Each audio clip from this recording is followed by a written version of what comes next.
Hey everybody, it's Cinnamon Cooney, your Art Sherpa, and today I'm going to show you how you can paint this gorgeous coffee cup with fall leaves and a knit sweater.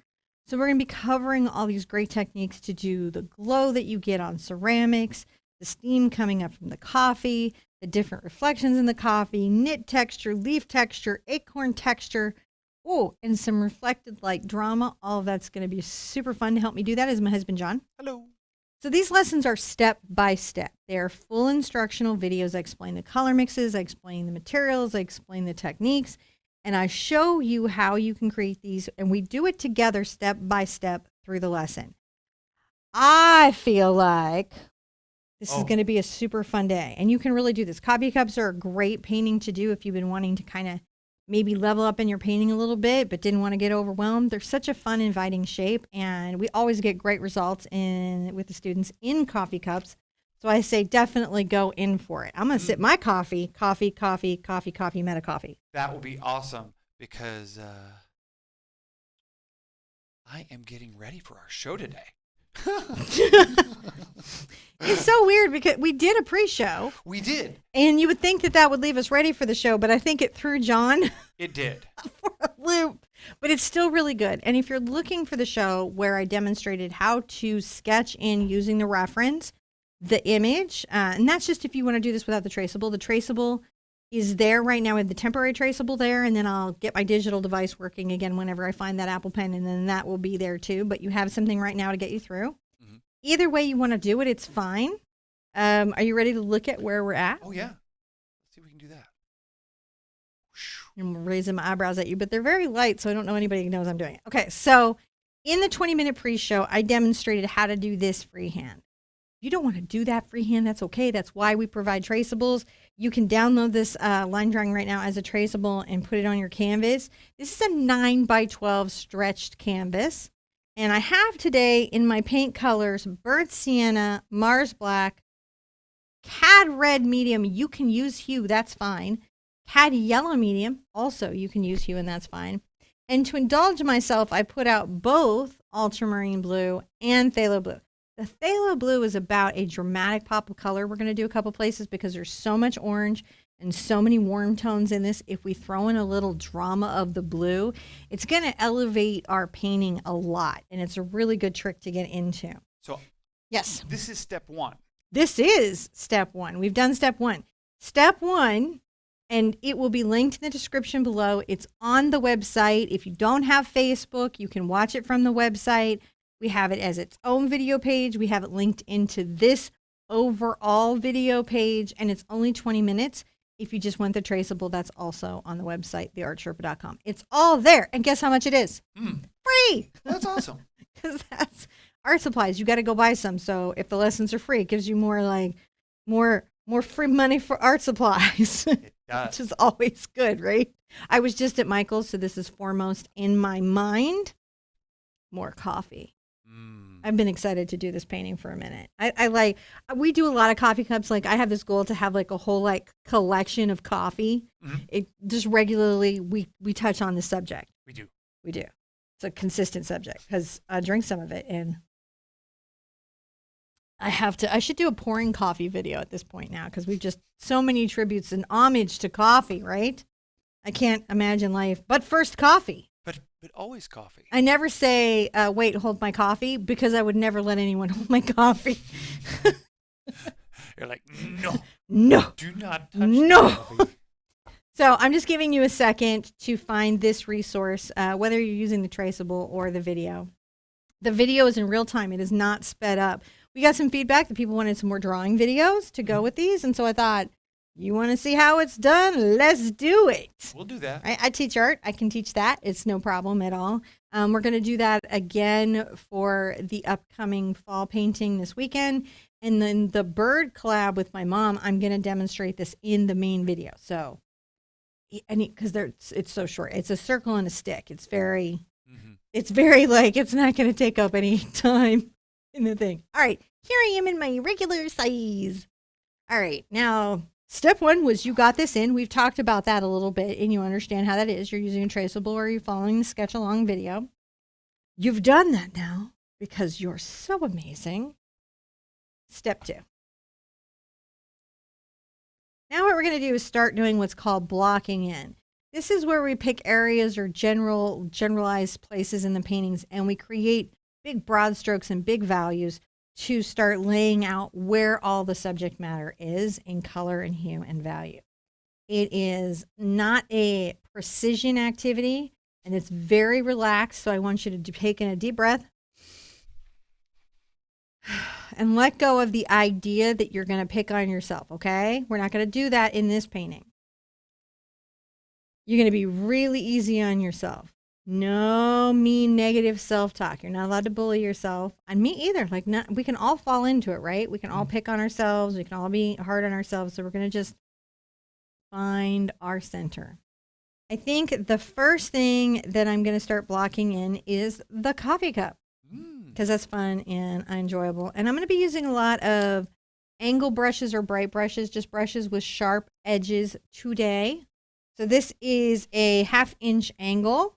An angle is like a bright brush. It just goes at an angle. And we're going to begin mixing the bases for the coffee cup. So I'm going to take a little of my yellow and some of my brown, and I'm going to mix them together into a very kind of light color into my brush. And look at that. Getting some of that beigey coffee cup color to start with. I'm going to come here, and on the inside lip of my coffee, begin the process of blocking in. This is not the only color and hue that will be here. There will be others. But sometimes in a painting, you have to just start to say, make a decision about where the color goes. Mm-hmm. There's just nothing else to do but that. And you're going to do that. I'm going to also take a lighter version of this and come to, say, the outside here and paint in a little bit. This is really layer 1. Layer 1 is loose and relaxed. We don't have to be that hard on ourselves. And we're going to have a few layers. So don't worry. It builds up. Even on the student paints, guys, it builds up. Now on the outer corner, maybe it's like got a little more glow. So I've added a little more brown and yellow to it. There we go. Painting right over that line. Begin that blocking in process. I'm just curving my brush stroke back. So the brush stroke is helping inform some of the shape of what we're painting. And we're painting with different little micro mixes of cad yellow, burnt sienna, and titanium white. When we want them to be brighter and warmer, we're adding more yellow and brown. When we want them to be lighter, we're adding more white. And eventually, where we want them to be cooler, we may add some black or blue, depending. Going to add a little more of this white to it. I'm going to come here and begin to just, again, this is not any final value. Every time I hear that, I think it's the final countdown, and I know that's so silly and funny and weird, but what are you going to do? I'm going to get a little of the yellow and white together. I'm going to come here. We have a lot to do here. We're going to play with this reflection a lot. But you've just got to get the first layers in. You can see a little bit of the grid and stuff is showing. That will go away from my painting as I layer up.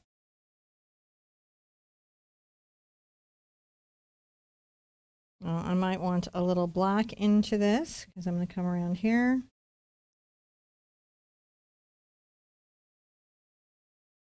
Again, just generalizing. Just generalizing, guys.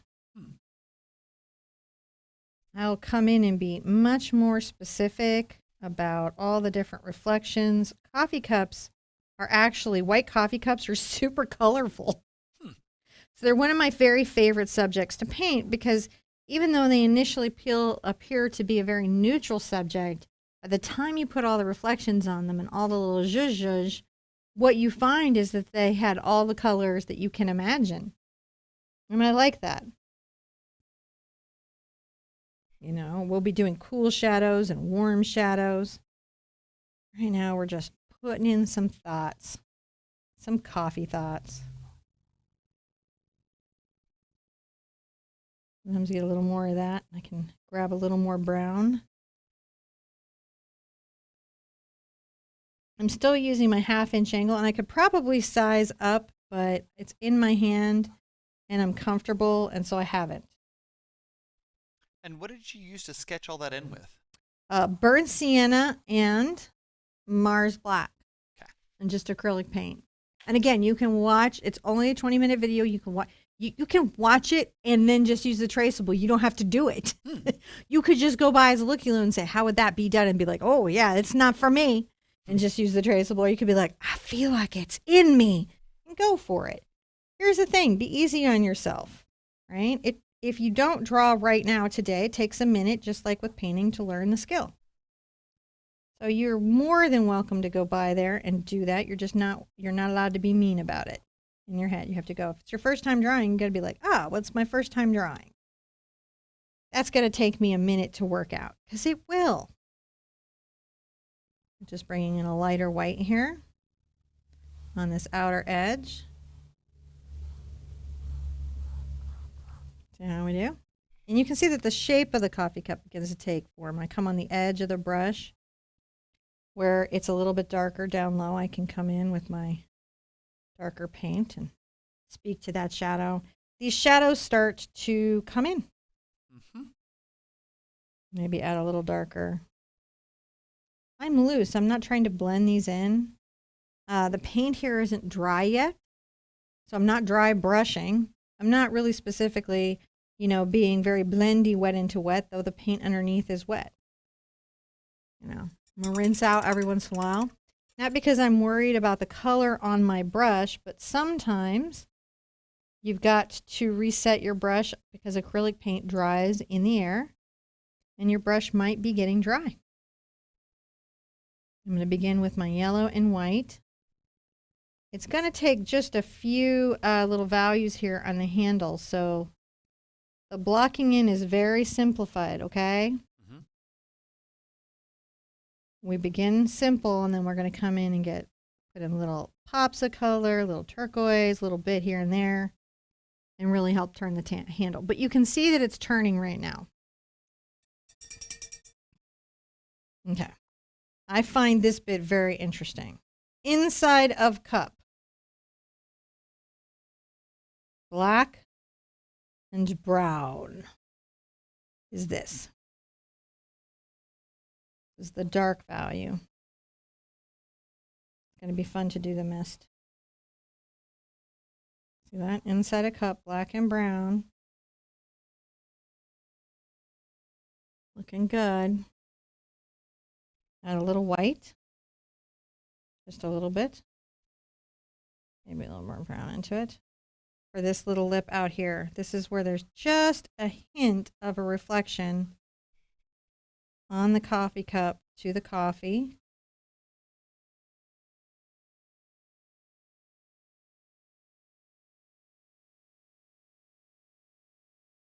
All right, now we have another little layer outside of that we're going to get into in the next part, but right now we're just going to do the fact that there are two values in this coffee. That's the first step, and you should be able to see that. Now, that's blocked in. We have basic sketch lines. We've got a general understanding of what's here. We're starting to paint out our pre-sketch. Mm-hmm. So as we go, those will go away. Okay. If they're not going away, the paint you purchased does not have enough pigment in it. That does not mean you have to go buy the most expensive pro paint. There's just some brands that are more responsible about how they make the paint than others. Mm-hmm. So you can ask questions about that anytime. You're welcome to go in group and ask people, what paint do you guys like? Right? Like maybe I'm an influencer. I mean, not really, but I could have been, right? Because I'm online. And I could be just telling you stuff because I have bias, right?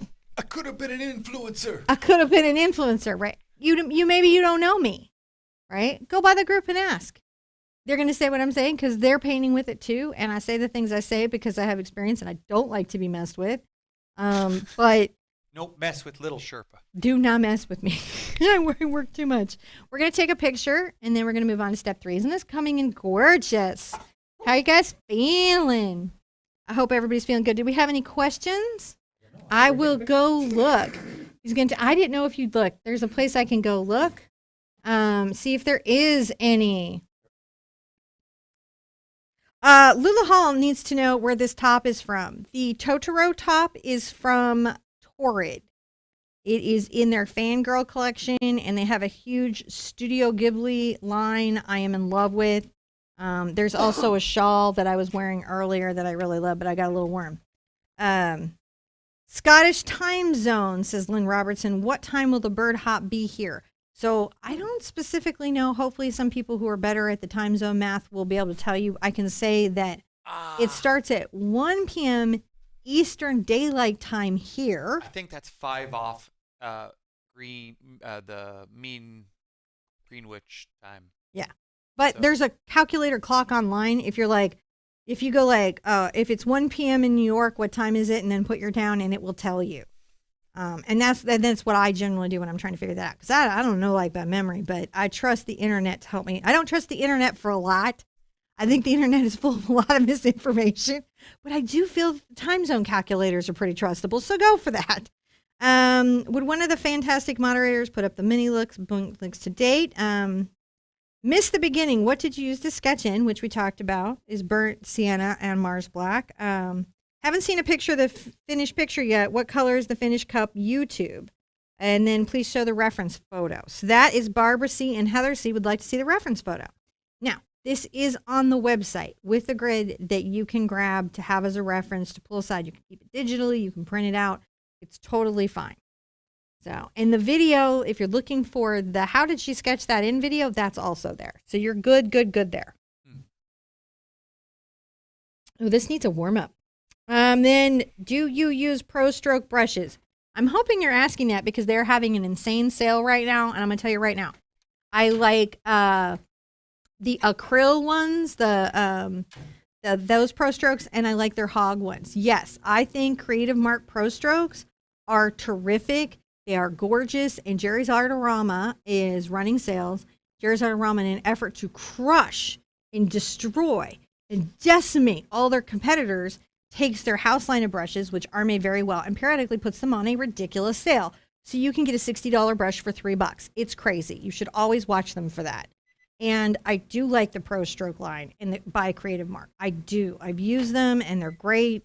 I highly recommend it. And I highly recommend that sale at Jerry's, especially if you can go in store. I don't know if a lot of places are closing down again. So, if you can they do that sale about twice a year, and I highly recommend it. And they've got some great sets. I saw like a $100 set for like $13. I almost bought it for myself. I was just like, All right, back to the fray. And we put our stuff up, so now I'm going to continue on. I think I'm going to build out some of the Knitty Knit cardigan. I'll get my bigger brush. I have a couple ankles, and I have them out because we've been doing the birds and quicker paintings, and I'm working on adding some more techniques and stuff into our lessons. Let me get back to my references. I, too, use a reference. The reference is a good idea, All right, we're going to be doing the knit sweater. Initially, to do a knit sweater like this, what you're going to want to do is get at least a dark value, a middle value, and a light value. And then you use the highlights and shadows as you go through to create the knit itself.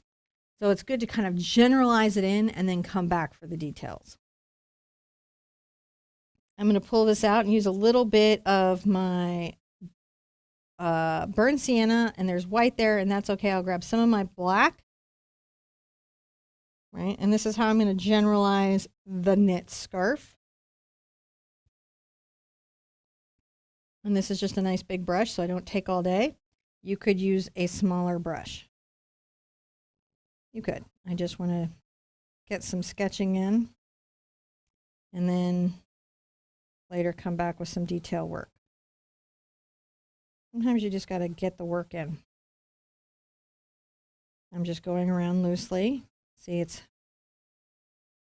just about laying paint on our canvas, pulling out some burnt sienna, pulling out some Mars black, deepening that corner like right here because it's all folded and under the leaf. Just a few values. You don't have to be super duper specific. Add a little white to it as you come up.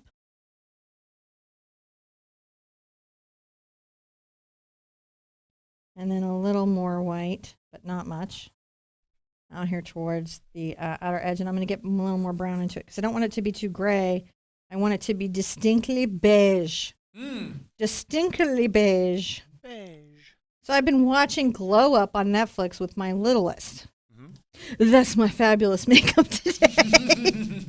Because I was watching this and like I feel like one of the judges. Like I'm like yelling at this poor kids. I'm like, oh my God, get a bigger brush. So if you need a judge for a creative competition, I feel like I'm super qualified. You're up for it. I'm up for it. I can say this stuff. I can be that person and be like, you got to believe in yourself, baby. But I'll tell you what, we're on season 1.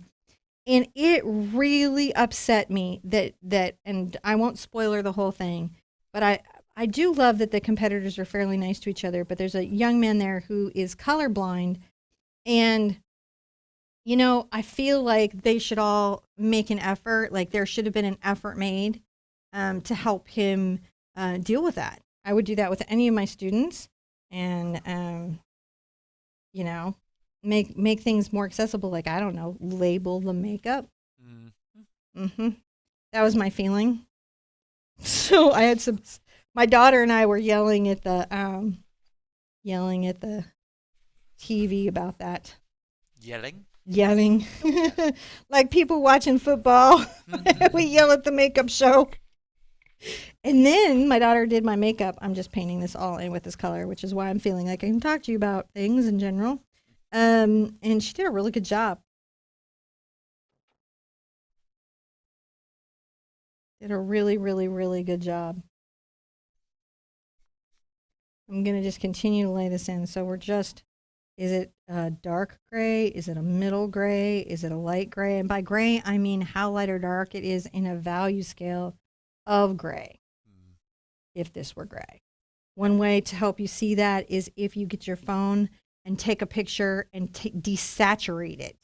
That's how you make a black and white photograph, right? That's a grayscale. So you can desaturate it and go, do I have good value? Do I need to exaggerate my value anywhere? Now, there was a lot of questions about your palette. So when you have a chance to talk about the Stay Wet palette and the advantages of putting wet, Wyatt. Oh, I love it. So. When I remember to make my little sheets, I love it. Sometimes I get busy and I forget. All right, so we're doing good there. We're going to continue on up into this area again, and this is just sort of a generalized kind of space. Maybe I'm going to be a little more burnt sienna up here. Oh, I might get some yellow. What? I know, but I'm going to add some glow to it. So the Stay Wet palette by Masterson is it's a wet type of sponge, and then it's a specialty paper. You can actually rinse off and reuse the paper. And you soak the paper and you soak the sponge, and it's got a lid, and it keeps your acrylic from drying out so quickly. Now, you do have to make sure that the paper is thoroughly soaked. That seems to be the first student fail thing. And that the sponge is damp, but not an ocean. So if the sponge is too wet, then the paint will start to bleed out on the paper. And if the sponge is too dry, it won't hold it. So you do have some learning the tool, but I have to say it does make my life much less miserable when it comes to keeping my acrylic from drying out too quickly.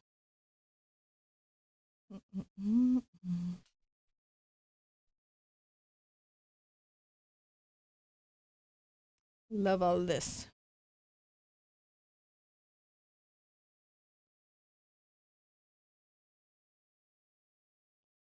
Capturing that, making sure there's some blanket back here, some knit. Somebody knit this, made it.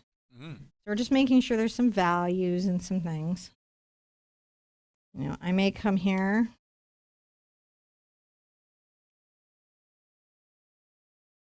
Well, I'm going to go ahead and put the blanket over the saucer, I think.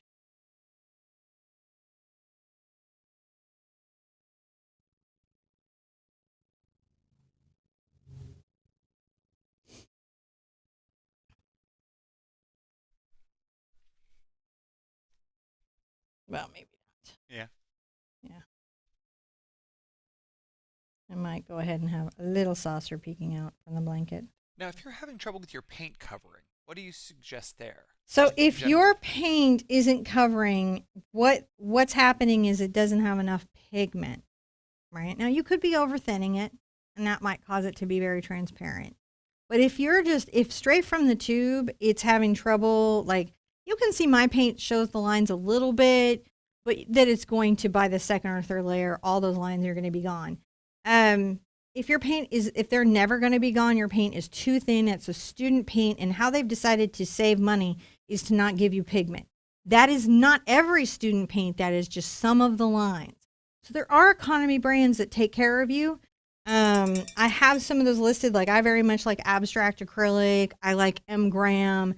There are some ones where I'm like, yeah, that's a really good student paint. There's some I don't like. Sometimes I like a pro line of a paint and not their student line. You know, so it's really paint by paint. I'm gonna add a little more brown and black to this. And so if it's really fighting you, then what you may want to think about is over time, upgrading, and then for today, if you have to, you may have to use some white to help you erase these lines if they just won't come up. Oh, yeah. You know, but if that's happening to you, it is not you, it's the manufacturer, and that's where they've decided to save their money, and it wasn't a cool place to do it, in my mind. Mm-hmm. I don't think that's where companies should save money. You know, maybe I'm here just for right now. Things should work, whether they're economy or pro, at a basic level. You should have a basic level of guaranteed performance, and if you're not getting it, it's uncool. It's not that I'm trying to make y'all angry consumers. It's just the truth. Like, you know, if you can't make it right, don't make it. True. Not you, the paint makers. Because you, as the student, you know, you're coming in, you don't know. How are you supposed to know?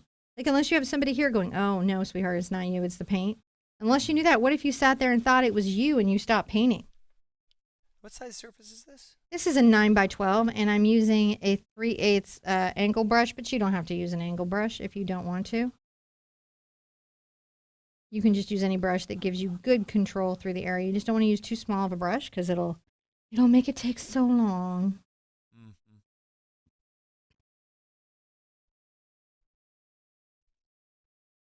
All right, there we go. So yeah, it took me, we are actually rebuilding the standing set right now. If you're in the Patreon, you saw one of the walls. And we'll be back doing some easel classes again real soon on the 16x20s, but we just had to size down while we're getting that built and rewired. It happens. I'm in here with some dark color. I'm really liking this. It makes me super happy.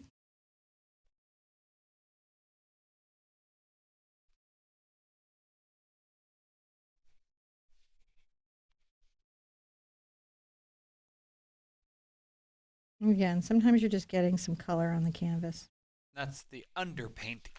This is an underpainting. This in no way reflects the finished result. With acrylic, you know, you're building up the layers, right? You're building up layers. I'm going to go ahead and just put brown here because we're going to come back with some reds and fall colors. And so brown is just fine for this. Making sure that we're all good all the way around, you know. Mostly covered. Okay, so we're going to call that the next step, and we're going to come back and heat my coffee, and I'm going to answer some questions, and we're going to take a picture and a step. That's what we're doing. Okay. So the steps are beneficial to you in a couple of ways. They help you break down the project mentally into your head into sections and to understand that where you're at is not the end. Right? You're moving along. So they're mentally beneficial, but they're also for you coming back to the project. Because chances are I can sit for 2 hours and paint and really whip through a painting, but maybe you're going to take a little longer. Maybe you're going to rewind me, pause me, fast forward me, mute me, who knows? By marking these into chapters, you're able to find your spot again much easier in the video. On YouTube, we're able to timestamp them so you can drag your line over the play bar after the video and find your spot again. We also use those chapters for our step-by-step mini books. This isn't a little description in the description. This sort of says what we're doing. These are written out explanations with material information for each lesson. They come out about 7 to 10 days after a video, and they're initially free to download. We're eventually turning them into like bound books, but they're free to download because I don't know what your situation is at home. All right, let me check some of the questions while I sip my coffee. All right. Would the Art Sherpa say that Series 1 of Winsor & Newton is student grade? I really would say that it's student grade. I would say that strongly. Are you using brushstroke direction to distinguish one fold of the fabric from another? Loosely at this stage, much more specifically later. And that's Anjana. I'm hoping that's saying that. And Paula Wicker asked the question about Winsor & Newton. If you like Winsor & Newton, Paula, and you're looking for another brand that is kind of similar in personality, teeny tiny bit more money, but really great, is M. Graham. You will like them as an acrylic paint. They do a really good job. Terry D, is there a medium you can add to make paint more opaque? Well, in that... No. Yes and no. That's an interesting question because there's definitely some yes. I can add white to anything, and that definitely increases the opacity because white, the titanium white, is a very opaque pigment. I can add pigments that are deeper and more opaque to my transparent pigments, like my yellow or my blues that are another color that the pigment load is just by its nature more opaque. And whenever you're trying to knock something back, your best bet is usually white or black to add into your paint to just deepen it.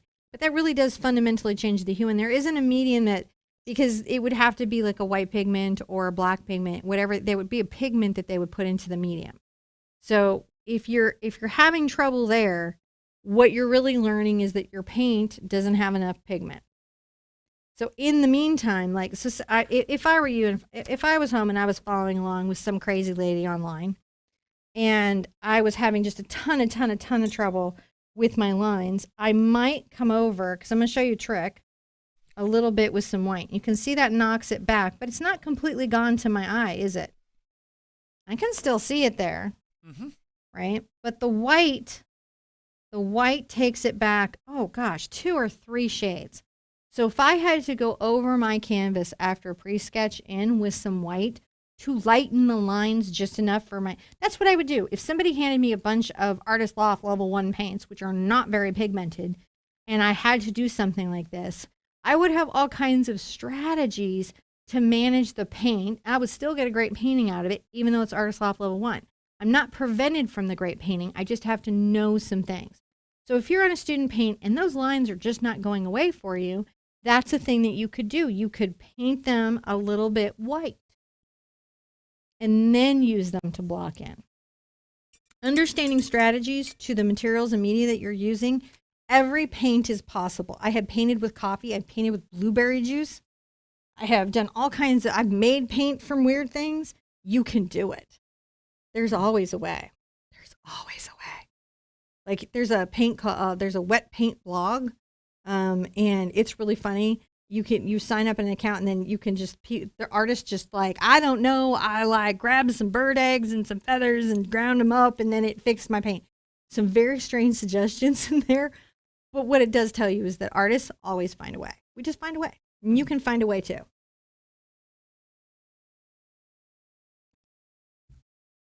All right. I purchased a Robert Simmons Signet Series hog, and it's very unruly after one wash use. Not impressed. Oh, Emily Floor, man. Okay, so I do like the Silver Brush series of hogs. I like their Silverstone, and I do very much like their Cambridge. We may be in an awkward relationship to each other right now, but I do like those brushes, and they do stay very ruly. I used to love the Cambridge because they also never got out of shape.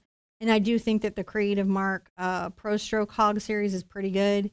And weirdly, the Robert Simmons, a lot of their brushes I don't like. The Simply Simmons sometimes is better. Mm-hmm. I can't tell you why. I know why, but I'm not allowed to tell you. But sometimes the Simply Simmons is better. So just grab one $3 Simply Simmons at Michael's and test it against your Robert Simmons. And I think you might be weirdly surprised. Things you want to look for: chunking hog, interlocked. And if it goes out of shape, it's not, and you write them and you tell them, you did it wrong. You tell them, no. Say no. Okay, on to leaves. I'm going to be in so much trouble with brush makers, but truth is truth. Cannot help the truth. All right. So we're going to start to lay in some of these wonderful leaves. I'm going to come in with a little black and brown again and get into my shadows. And I've got some very interesting shadows over here. I'll just play with some of those fun little shapes that I know are going to be going on there. Because I can always come back with little fine leaves, right? Mm-hmm. And add little tiny delicate details to the deep, deep shadow. To the deep, deep shadow in the deep, deep leaf. Deep shadow. The deep, deep shadow in the deep, deep leaf. So I have a question. Oh, I have an answer. How come A half-inch angle brush here, guys. I just sized down a little bit for control. a color like, say, cadmium yellow can't be a baritone? How come a cadmium yellow can't be a baritone? I don't know, because every time we talk about cadmium yellow is always like in falsetto. And Oh, like, you know, I did not know I did that. and like brown sienna is like you know what? it's a baritone. Everything, it has personality, doesn't it? The color. If it's brown, it's from dirt, and so it goes to Dirt. baritone. Whereas cadmium yellow Is flowers and sunshine, maybe? I don't know. I don't know, but how come I can't be I mean, carbon black? Look, I'm going to say this for life and for art. You are you. And nobody gets to tell you who that is, or that if you are cadmium yellow and you want to sing in a baritone, do it. So all if you are burnt sienna and you want to sing in a falsetto soprano, do it. You just do it. And if anybody gives you grief, that's a break in their soul, not a break in yours. And all sparkles require jazz hands. Unless you don't want to, because it's really up to you. Here's the thing, and I tell this to my kids. No one else is living with the consequences of your life but you. To the good and the bad. To the good and the bad. So it's very dangerous to allow anyone to tell you that you can't or can something. That's just, it's not safe. Because they're not living with the consequences of your life. Your life, you have to live with it. I'm going to take a little brown over to my black just a bit, but I'm going to keep it brown, brown, brown, brown. You're looking at me funny. You know what? As I gotten older, I've realized there's so many consequences. There are. Say you mow your lawn and your grass clippings end up on your neighbor's road, and then he comes over and mows you down with his car while you're on your lawnmower. Unexpected consequences. Unexpected consequences. True story. True story. For a road no one's allowed to drive on anyway. I don't know what anybody's supposed to do. Where's Doctor Who when you need him? Where is Doctor I don't know. True story. TARDIS right now. Actually, I do need a TARDIS. I'm adding a little yellow to that brown mix to kind of talk about the top of the acorn. You can see I'm being very loose. At this stage, I'm just like, oh, you're a little acorn. And it says, sure, if you say so. I mean, I'm just sitting here. A little brown as well. A little bit darker on these values, but we're going to get in there and define them up. We just need to know what they are. I'm going to take a little of my yellow and red together, and I'm going to mix kind of an early fall orange. Early fall orange. And we're going to begin to paint this out.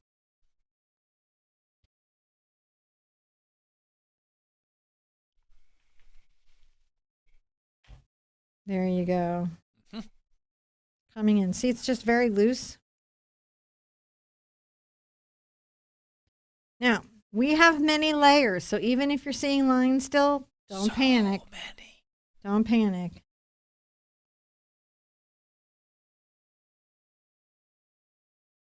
I love the noise of the brush it makes. I love the noise the brush makes. Goes over the canvas. Adding a little more orange to this. Gonna go a lot more into my yellow for this one. Again, we're just generalizing. We'll get specific in a little bit. But you gotta get paint on so you can get your paint on. I'm going to go a little darker, not quite as dark as the black, but definitely we're going to be doing lots of little leaf frills in here. So it's just about kind of catching the different values going. So when I come back, I can see what I painted. Look at that go. So with this bright yellow and one little brown and another different little brown there, we got it handled. You got it handled, even if you don't know that you do.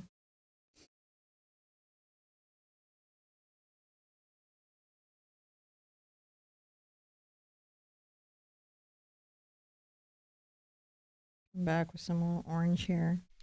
Brushing back. Again, we're just blocking in.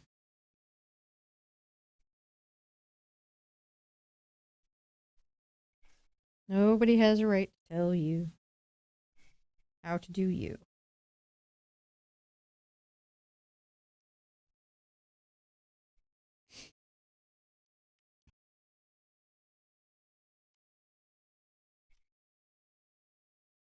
Okay. Continue on here. Brushing up. How did you guys like the drawing class this morning, where you learned how to draw with paint and block in? How did that work?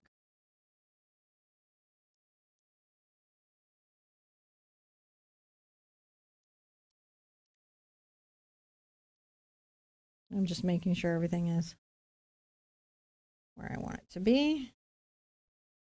A little brown. You can kind of see that it's loosely and weirdly coming into shape. Loosely and weirdly coming into shape. What is the paint?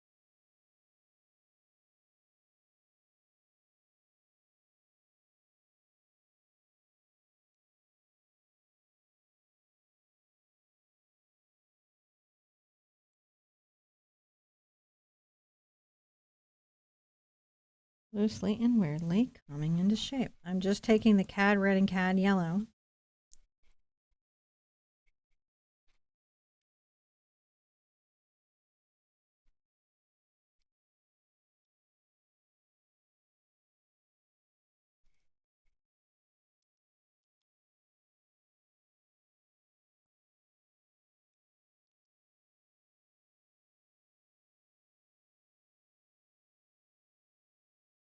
Blocking in.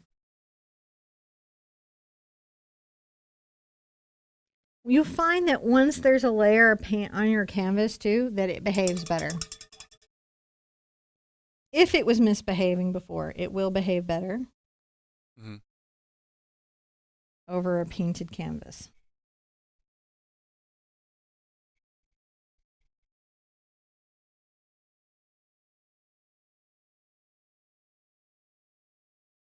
You just keep pulling this in. This is a mid-orange. How do we get to this orange? We took some cad red. There's a yellow into it, and we let it get over into that brown mix we already had going. So just those colors, and we got quite a lot of different orange, didn't we? We may change and refine the shape a bit. We may alter. We may add little frills. But we have a basic painting blocked in. This is an underpainting. This is just like, oh, I kind of know where some things go. Now, when we go forward, we start making actual decisions about the painting. Fun stuff, I promise. You ready to throw up a step, John? And I'm going to sip my coffee. I am. Risa Hall says, why did you move to Pennsylvania? Just curious. Okay. So we got to a place where, we were in too small of a house for the family. Really too small of a house for the family for a really long time. So we were outgrowing it and we were having to look at the need to move. And we had a conversation which is like, we work from home and we can live anywhere in the world, like anywhere. And so then we just talked about all the logistics of that, where we could live, what it would take to move.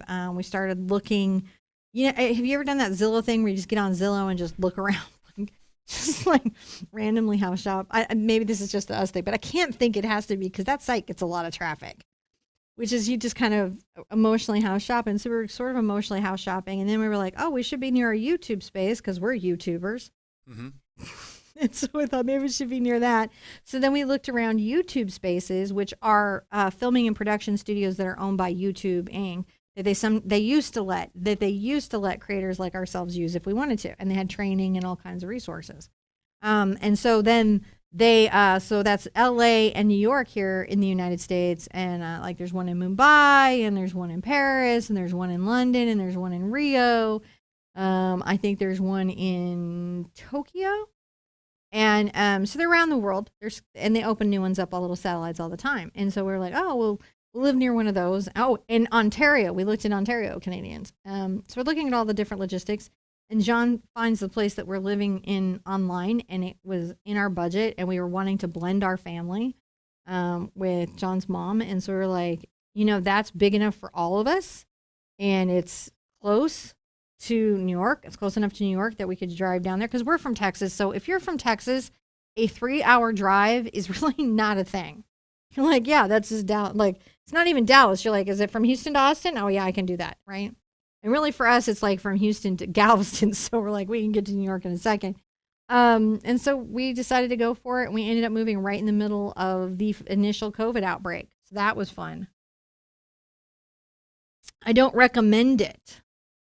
Krista Hanley wants to thank all the moderators for making this possible. Yeah, I cannot do this without the moderators.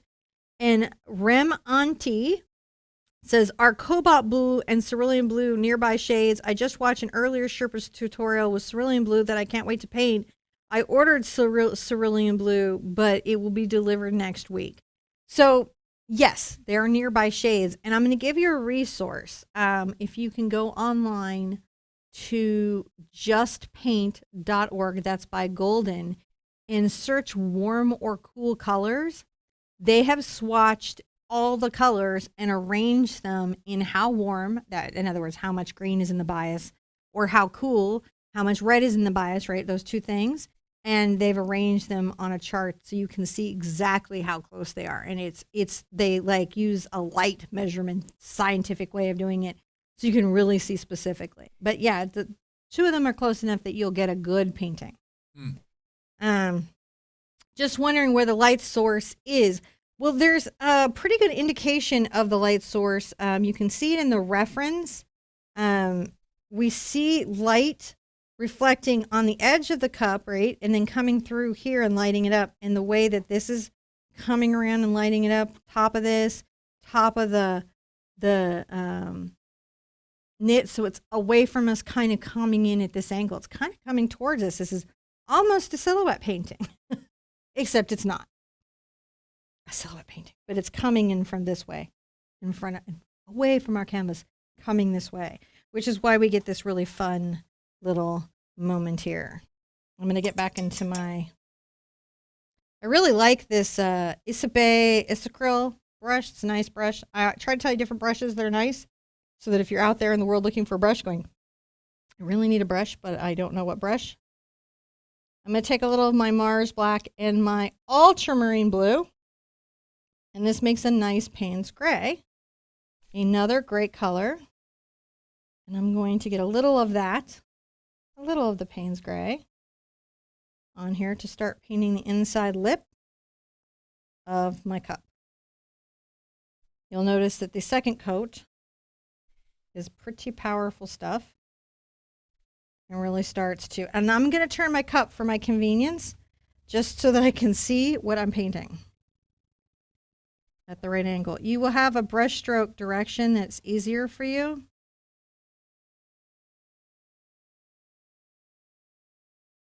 I am going to think about the directionality of my brush strokes at this stage. The reason for that is that they can help inform shape. The top lip, you get a little yellow and white. The top lip here should be lighter.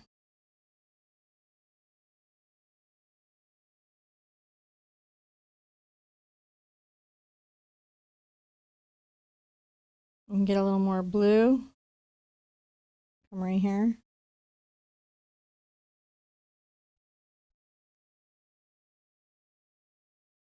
Come in the inner corner and bring it around a bit. And then if I want to go into my brown, I add some brown. And I come around this side.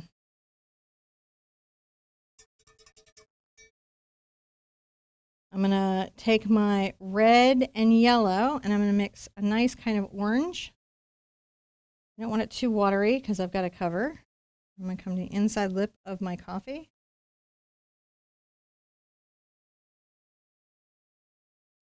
Start to speak to that little yellow orange area.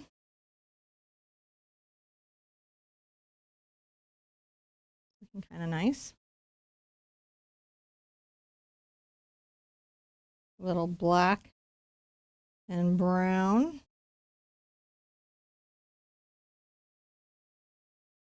For this inner lip that is just slightly a lighter shade, isn't it?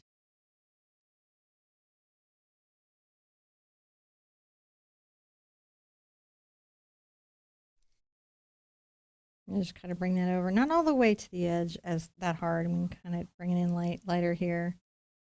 And then right into the black. So black.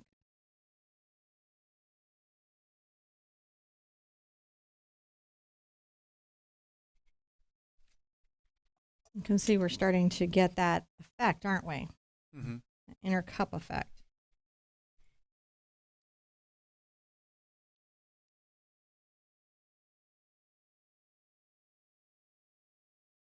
Interestingly enough, it's just much lighter here at the far edge.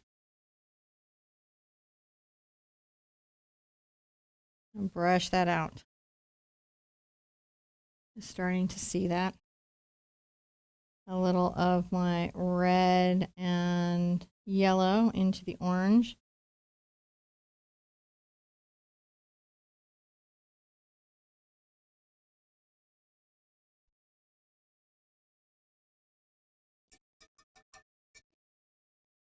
That's looking very nice. Just a little thought into there. I'm going to begin to get a little of my red and yellow kind of mixed together here. Add some white.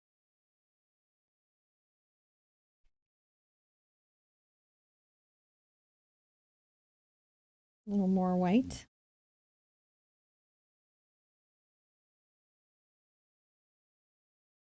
Turn my cup just a bit so I can get a nice angle on it. You can see that we're starting to cover up. More white.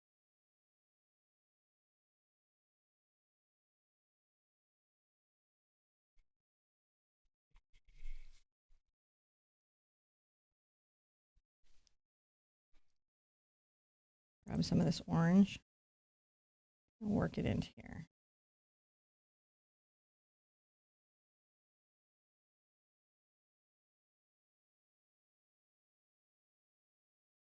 Maybe a little of the brown and blue.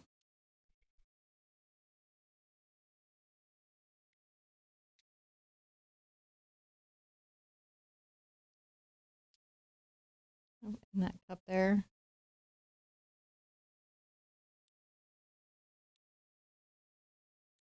More white.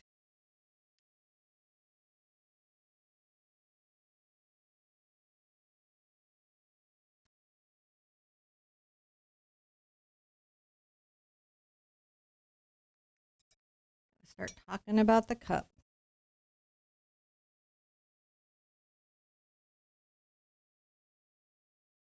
I can get into the little blue here. It's okay if it mixes some into the brown and goes a little robin egg on us. See? Rather lovely on the cup.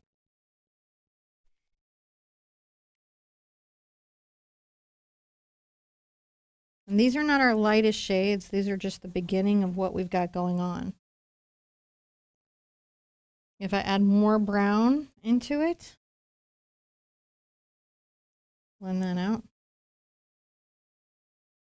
A little lighter.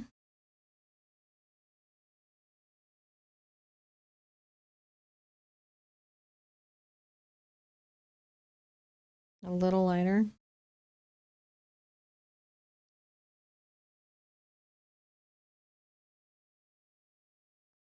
Starting to get there. The deep values.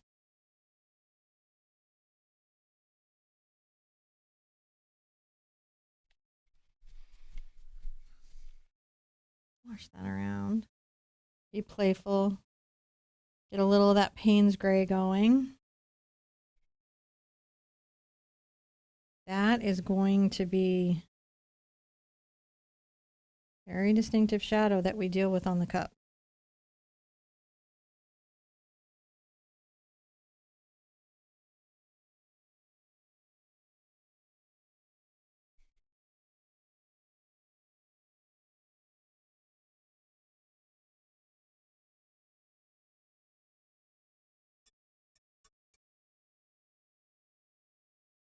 A little blue and black again. Payne's gray, right?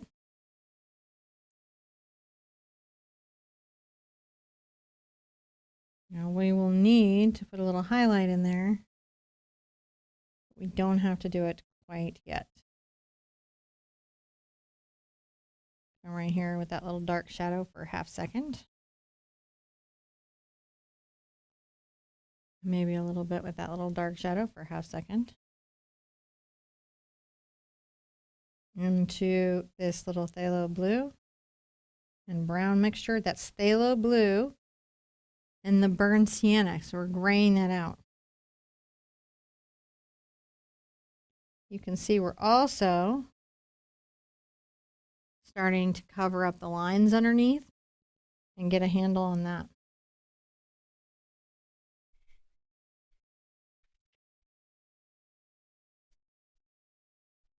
Lighter value around the outside edge. Cup, cup. Cup, cup, cup.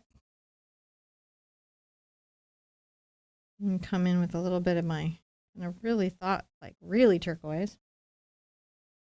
No, a lot of phthalo blue.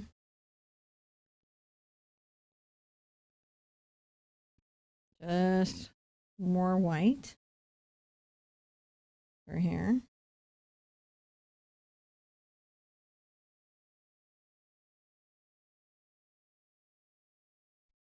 Again, when the phthalo blue gets into the brown, it still has a bit of the blue in it, but it's neutralized.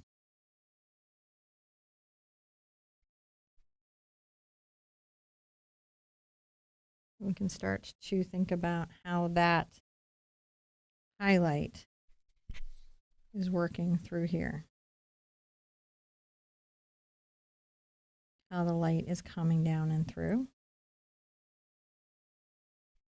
Slightly lighter value. I'm just going up and down in my grayscale. Sometimes I'm adding more white when I want to lighten the value. Sometimes I'm adding, more brown and blue when I want to deepening it. I'm going to take a little of my orange here. Add a little bit of that reflection. You see what I mean about white cups or being the most colorful of all cups? White cup is the most colorful of all cups. I'm going to come on the outside edge with just a little bit of cheeky orange. We will be dealing with it in a second, but we want it there. A little white and yellow. We're going to be showing this amazingly cool reflection of the leaves in the cup, so that's what I'm kind of working towards. If I didn't want to grab my blue into that and kind of gray it out as I have, I can.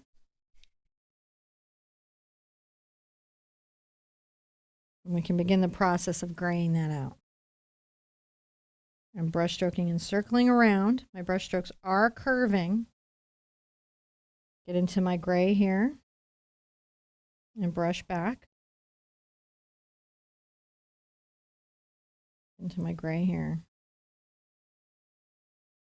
Brush back.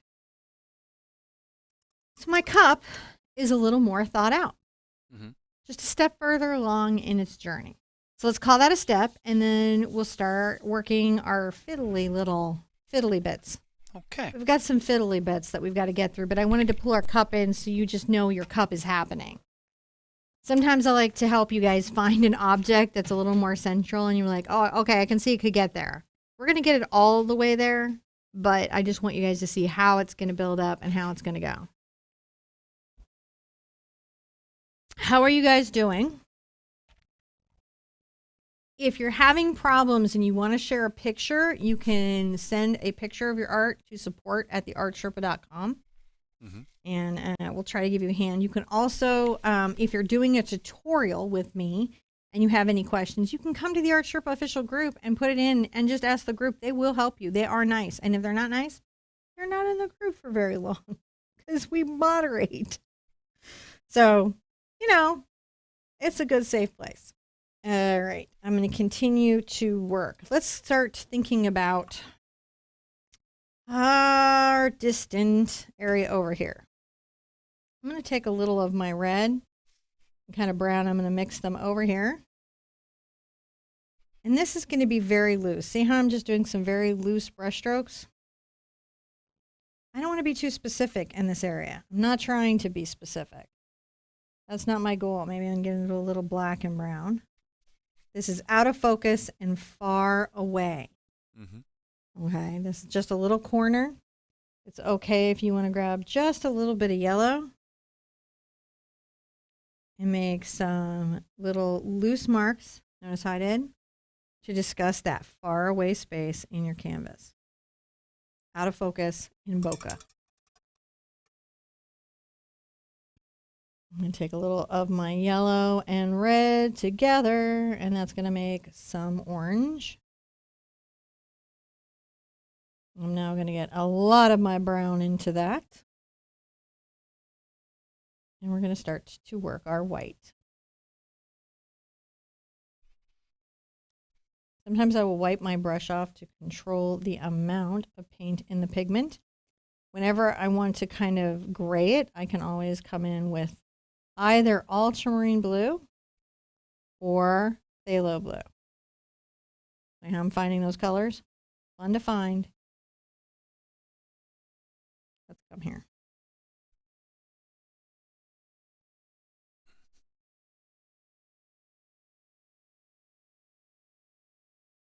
When I want to go into a darker color, I can just add more brown, more of the orange. It's completely okay. And pull into the black. So you can see how their adjacency is going to help me.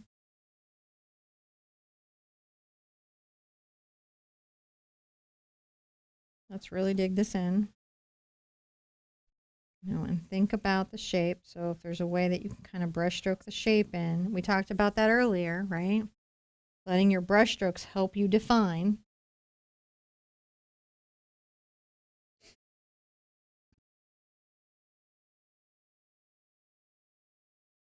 A little bit kind of curved in around the saucer. And then if I want to get deeper and darker, I can.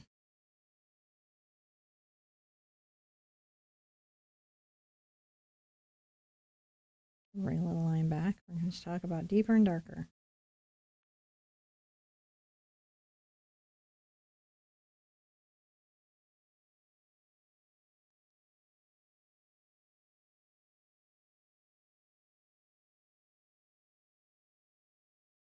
Just right around the edge of that leaf. Building that up. And the leaf is going to get painted in more.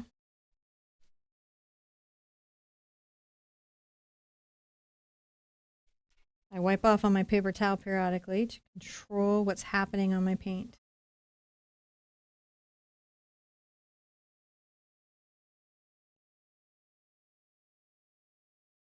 I need more white. I can get more white involved.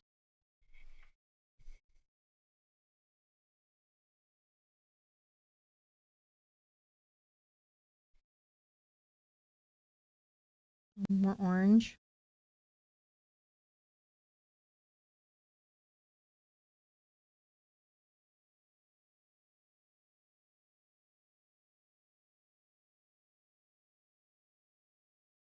And a little bit down the center there. Come to this outside edge.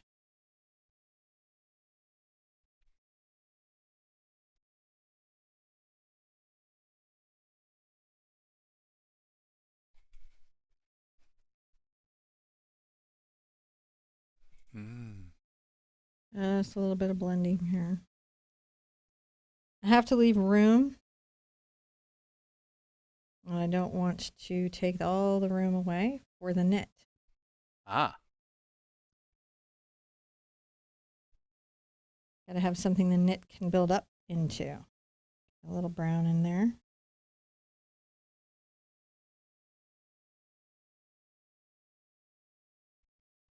A little bit of orange. Fun. Just starting to talk about this directionality, right? Get into my black. Come along here.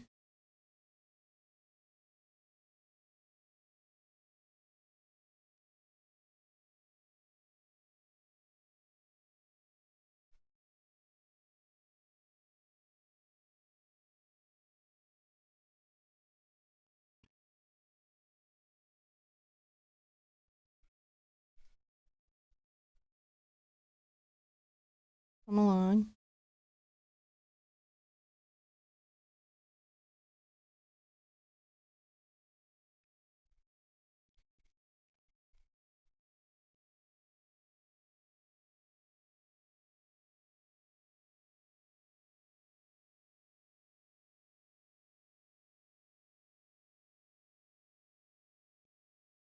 Make sure that all my canvas is covered. So you can see we're kind of doing a deeper brown there.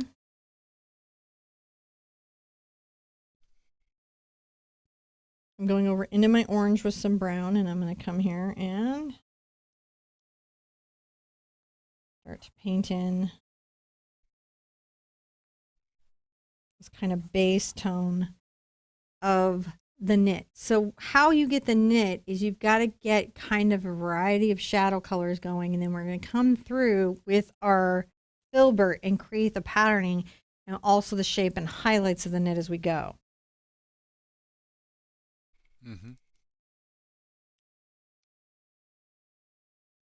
I'm going to lift my canvas a bit so that I can make sure I'm seeing it all right. That's an important thing, to have a good angle on your canvas. If you can't, you can always take a picture with your cell phone. Sometimes looking at it from a new angle will help you see it in a way that just sitting in front of it doesn't let you do.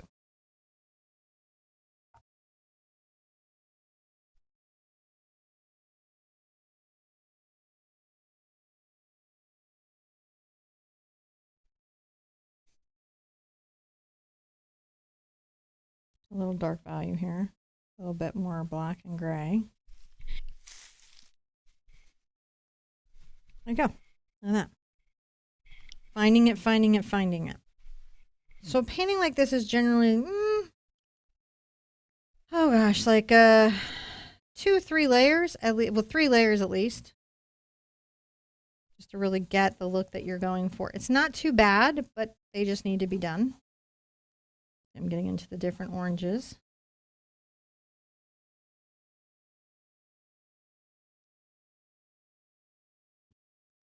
You can also mix red and black, interestingly enough, to get a nice dark brown.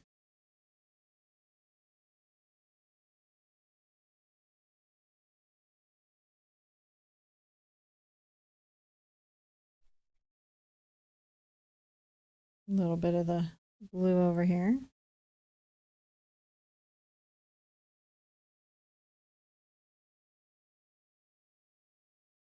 We want to have some knit kind of peeking through the coffee cup.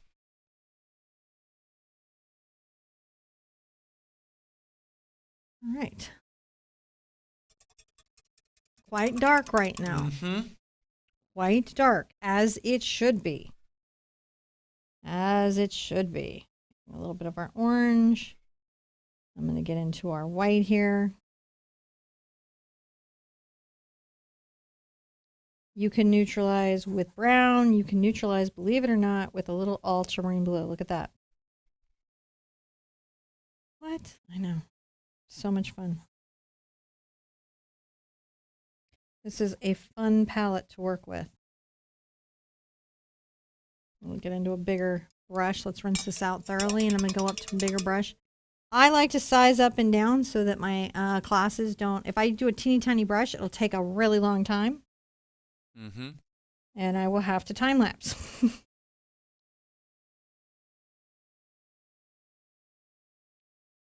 This is not the lightest color that this is going to be. I'm going to take a little of my black brown and kind of tone it here and make sure I've got some depth.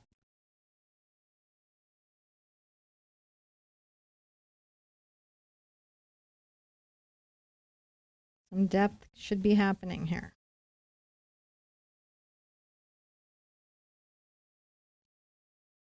If we do it right and we can get the right kind of contrast, we can get some really cool stuff going.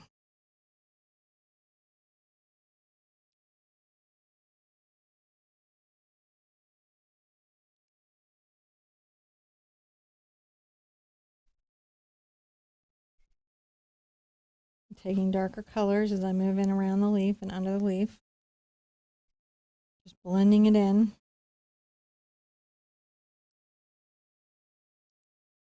Kind of lighter up here, not light, because this is actually the shadow between the weaves.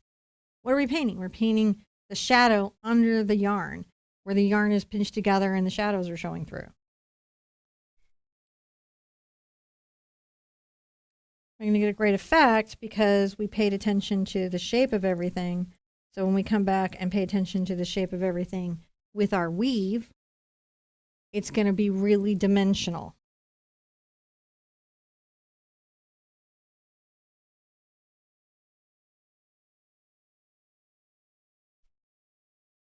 And we want it to be really dimensional. Come into my leaf pretty hard because we're going to paint some leaf over the knit.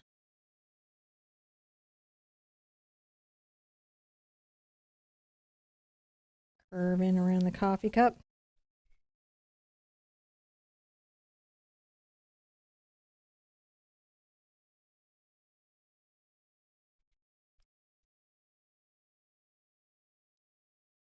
And sometimes I'll paint into an object I know I'm going to have delicate elements over so I can have a crisp edge. I'm not going to paint it out by any means because that way we have a very bright center or core.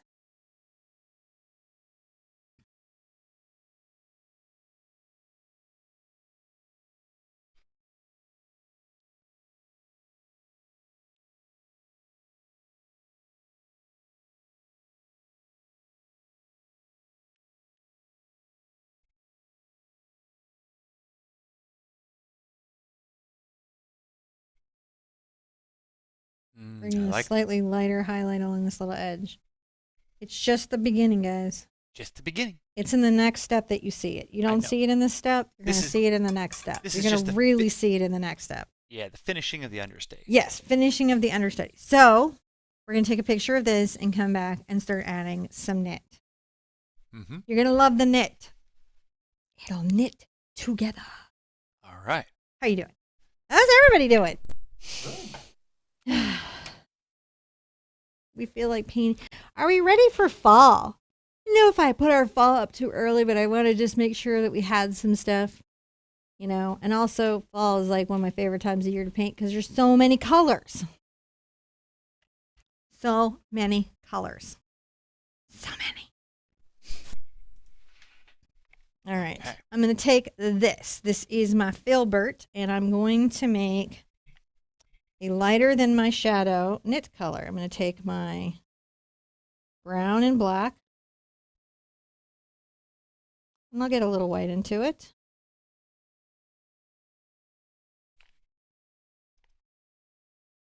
Maybe a little orange. Lighter than my shadow, but not my light color. Come here.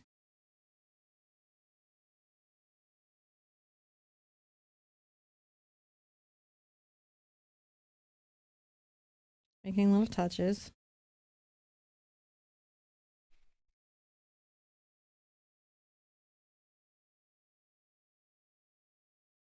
Too focused right here, so you're actually good. If you lose too much of your dark, you can always bring it back, okay?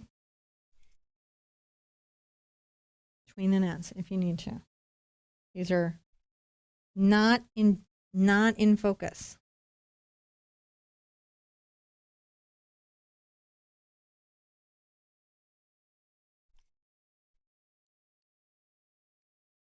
Maybe a little more orange into it.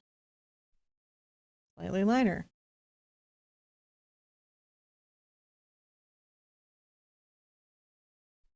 All the way up to quite light. So like where there's a little braid, you can come here and braid down.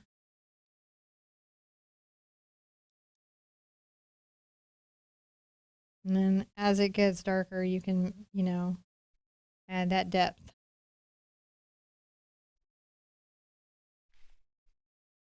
A little bit of kind of an across stroke.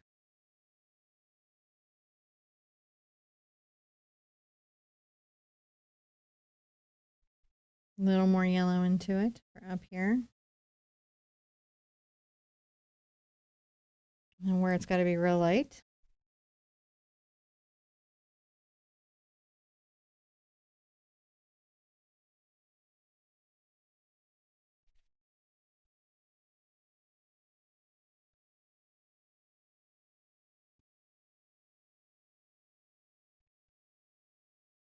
Even lighter than that. And this will be the dance.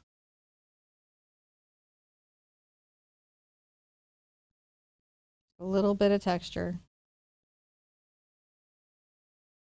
I'm going to curve these strokes to talk about the knit coming around. The strokes and the knit's coming around. Maybe get a little yellow into it.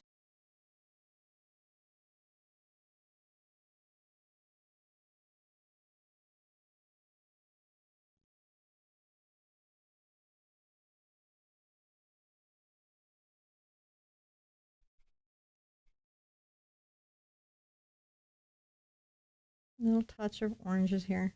You can painterly with it. Bit of the curl of the knit.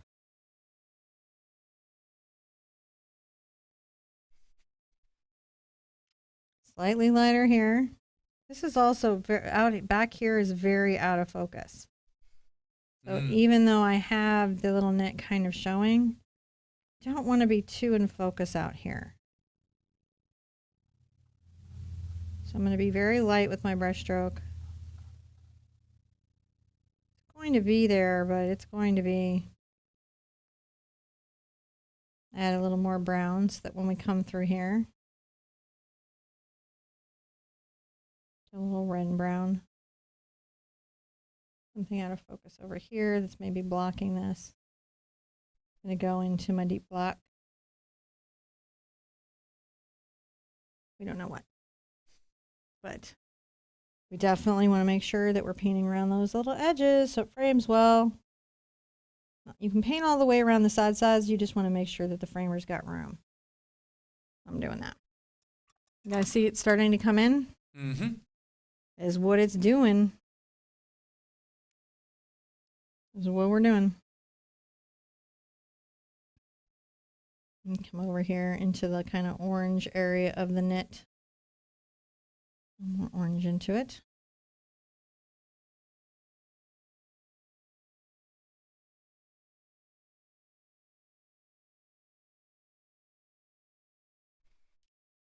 Applied here.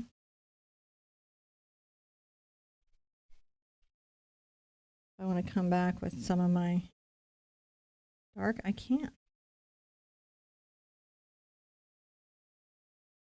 Get some of that into shadow. Any filbert will do. A round brush will do. It's all good, whichever one you want to have. I think I want to even darken this even a little more. Come through here real quick, and I'm going to darken it with brown and black even a little more. When I come through with the knit, it really reads. Because as it comes forward, those details are going to get, I'm going to be kind of loose and glazy, which means it's not a thick application of paint. Can you guys see that? Mm-hmm. It's a glazy application of paint. A little transparent, a little glazy. So you can kind of see what's happening underneath that we already put in. We don't lose all of it. We've just deepened it some. And what I'm going to do there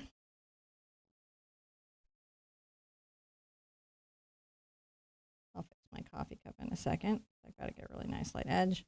So I've given that some depth. I'm going to give this some depth. So thin, transparent.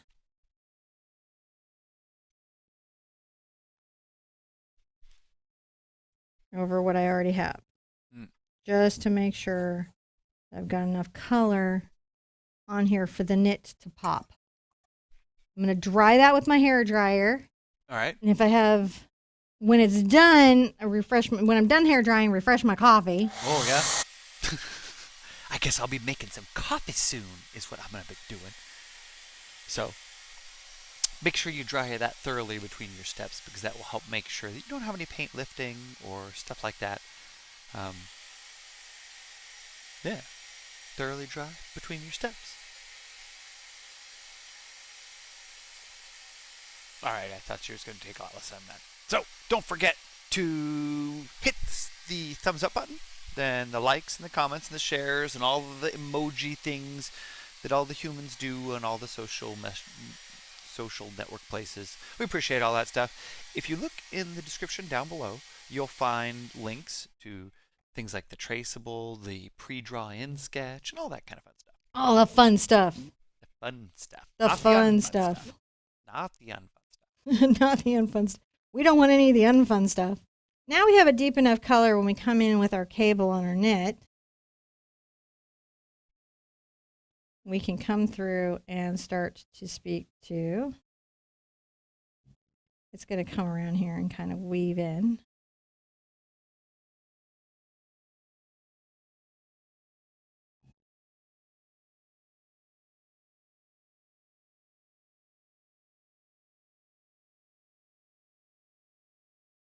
Speak to them coming on and off, right? Because we folded the blanket.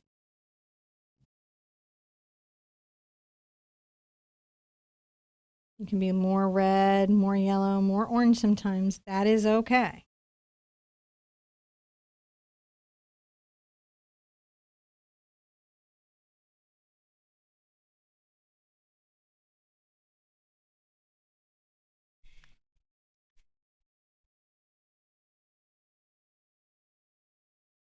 I was painting in the weave, just loosely.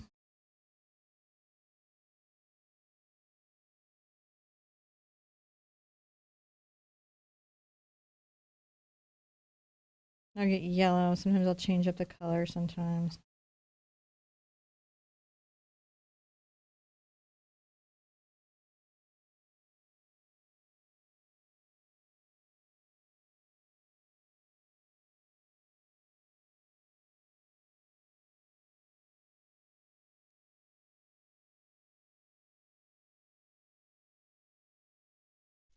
And I just jump around. If it's darker, I might add a darker little weave to it. If it's lighter, I might add a lighter little weave to it.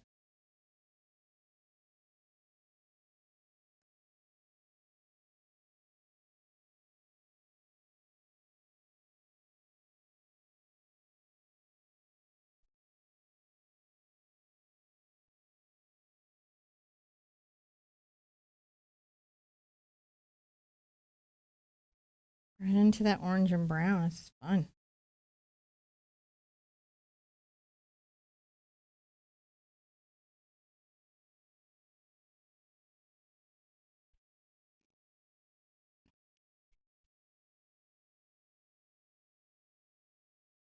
Now I'm going to have a little bit that comes here, and I'm going to have a little run that comes here, and I might have one that kind of comes down and up.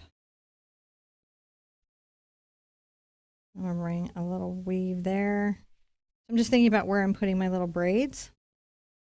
Where are they going to flow? You know?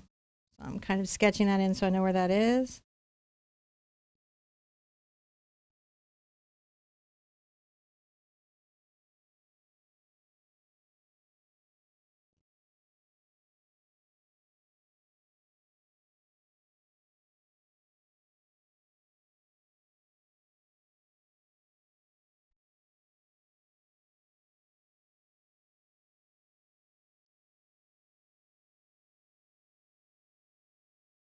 Just running that.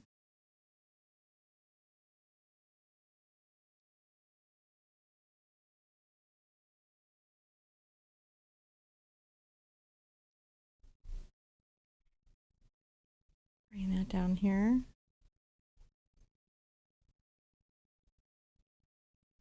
Maybe sometimes a little more brown.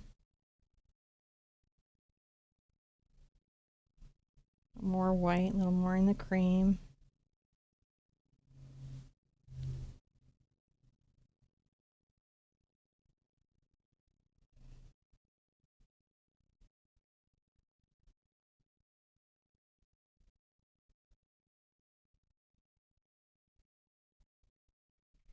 Coming here on this edge, just making sure things are highlighted. It's just very light gestural strokes, very impressionistic strokes. Mm-hmm. Come here and pull in a little highlight.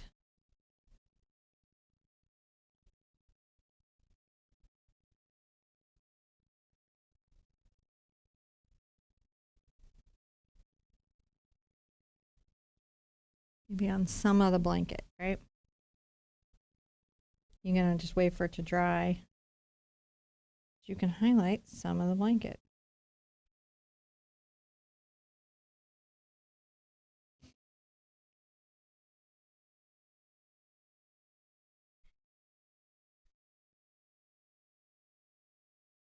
A little more yellow on it.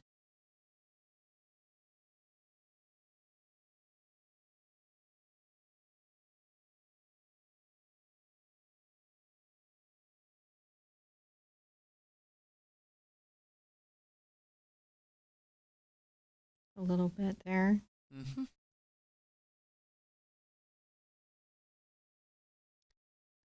Yeah, Carolyn thinks it's fascinating to watch her process.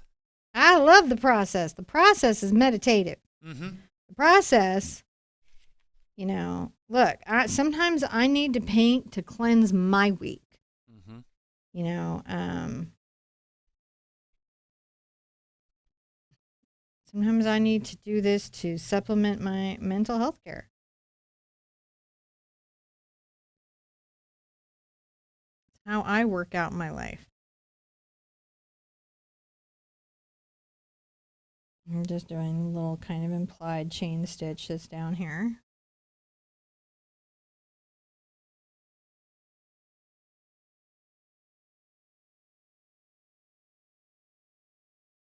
I mean, it's like a bunch of little leaves. Mm-hmm.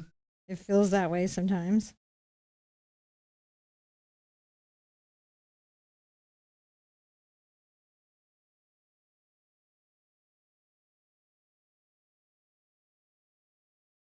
And you can just go between the different little areas. Like sometimes maybe it's darker in a couple places, right? Like, Mm-hmm.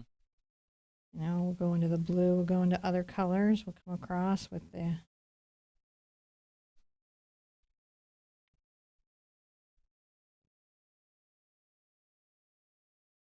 loose when you come forward. Stretch the fabric. If the chain is closer together and tighter and smaller, it could be folded. And then as you come out, oh, goodness gracious, don't forget the blue. You can add that in there. Paint the blanket. We're going to paint the cup. We're going to paint the blanket. We're going to paint everything. So colorful.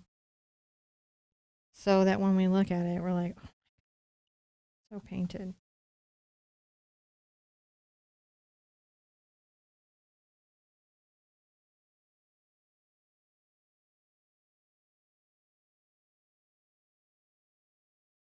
Working those patterns. Mm-hmm. Sometimes more into this.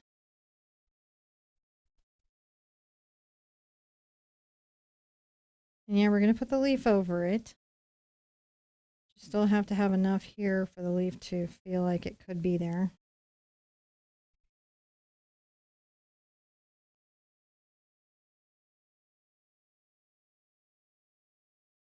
All right, so I'm going to be more in my little orange. Come here on some of the weaves.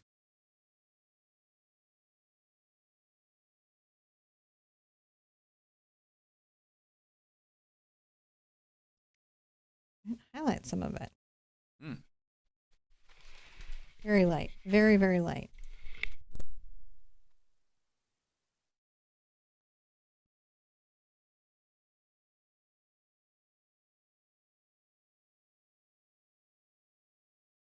Very, very light. And then maybe some of this is light, like right here. Just some of it's light. Play with it.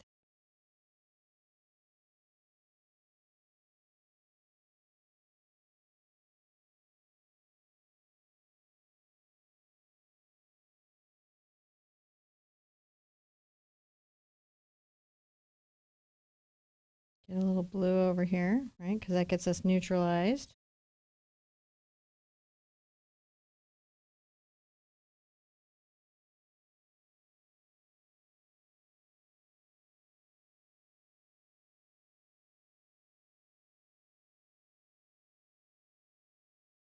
Playful, painted, lit up blanket, right? We're still painterly.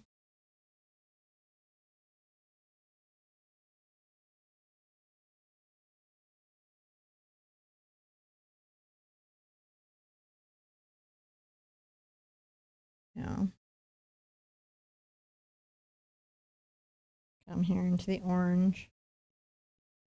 I'm going to try to shape this edge here on this blanket maybe a little more thoughtfully. A little more folded over so it feels cleaner. So it feels, more dynamic. Yeah, you spend some time in the weave. You just play with the mixes.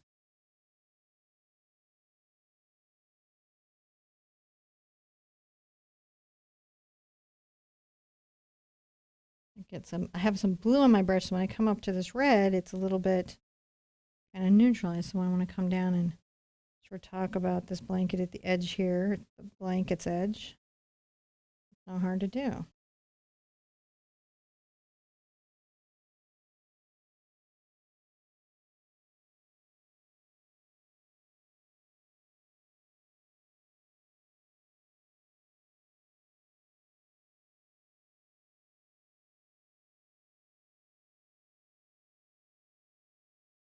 Open the yellow. Maybe a little more into the yellow, a little white.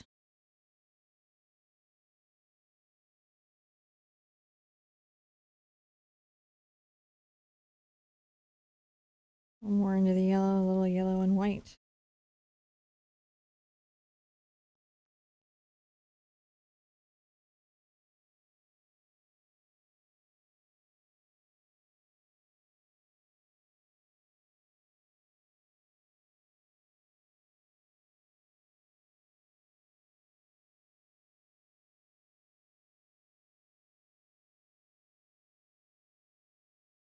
And we're just trying to, showcase the color,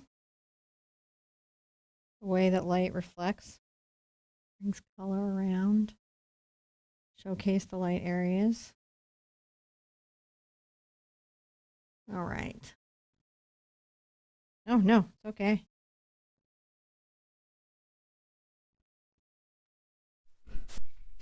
Had a dadding moment. Got a dad. You got a dad. All right, so that's looking really, really good. And, we've made more of the contrast up here, so that pulls the blanket up forward. Let's call that a step.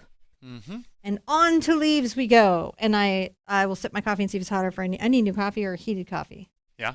Yeah. I think just heated. And yes, I have electric cup warmers and all of that, but all of many reasons why weird, wonderful solutions don't work. One is that there's a lot of plugs here. And you can only plug so many things in at a time. I got the iCup. It was the Apple's version of a coffee cup. Very cool looking. It was kind of a lot. I don't know if anybody got one of those, but it was kind of a lot. Do you love how your knit's coming in? Now we have another knit that was a winter knit in red, very similar to this, very playful as well. So if you're enjoying this process and you're like, man, I want to go hit a winter knit, got it. I got to come up with a spring and summer one, but I think we're getting seasonal with it. Getting seasonal. Getting seasonal with it. What are you going to do but get seasonal, right? Now, Yep. I am going to want to put out more brown paint. I probably am going to want to put out more black, and at some point I'll need some more white, but we'll go until we don't need it anymore.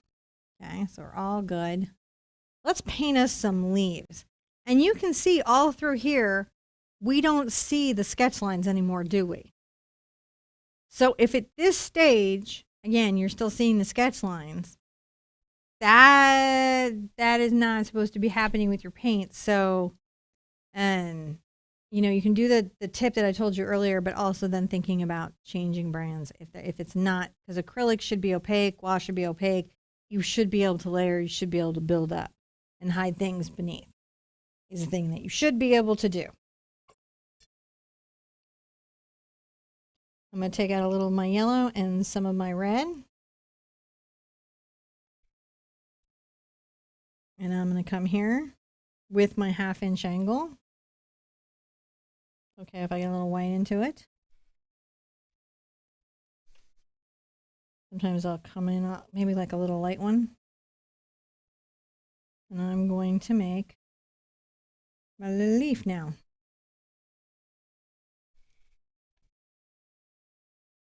I'll give little nice, strong, delicate little strokes to the edges of these leaves.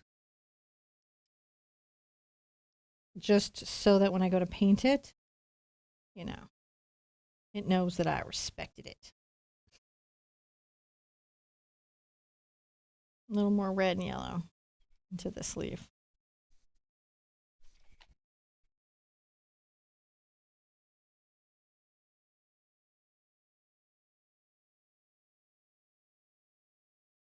Painting this up.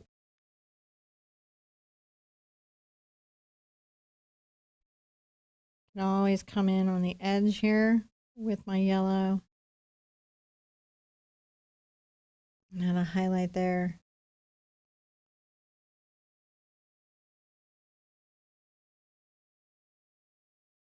Pulling it out. A little bit of a highlight. Need to come in on my knife and pull in the edge of my brush. I will move things sometimes just to have a better angle with which to attack. Not that I'm attacking my painting, but sometimes it just helps to have a better angle.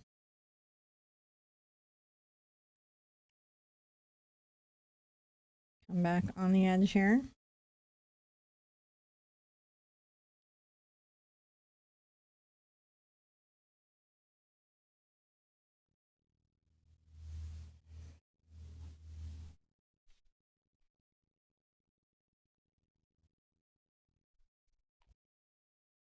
Little yellow, little red. All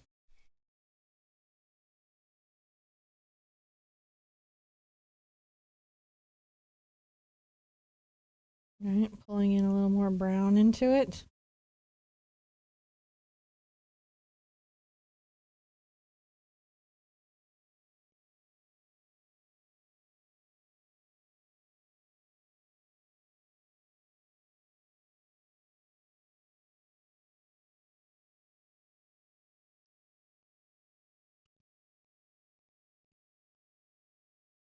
I'm going to get a little white onto my brush. I'm going to come here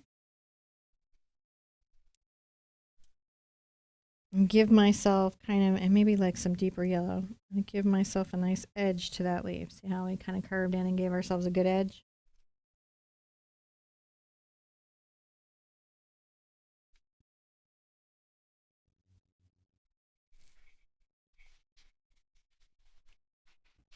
Back with a little yellow.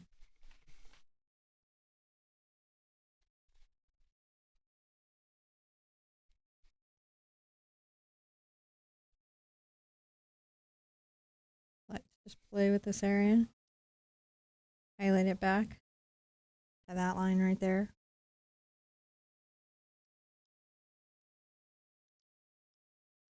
Now, sometimes I can come on, it's a really interesting thing with an angle brush, you can come on the point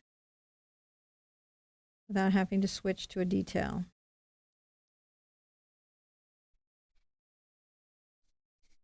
Getting some nice value to our leaf.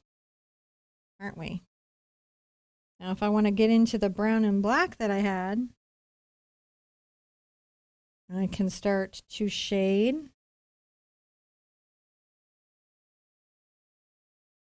Perhaps a little bit right here.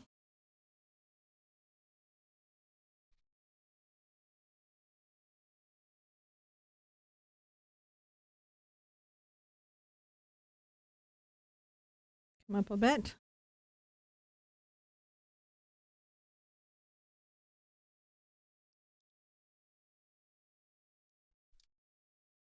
And a little bit of an implication there.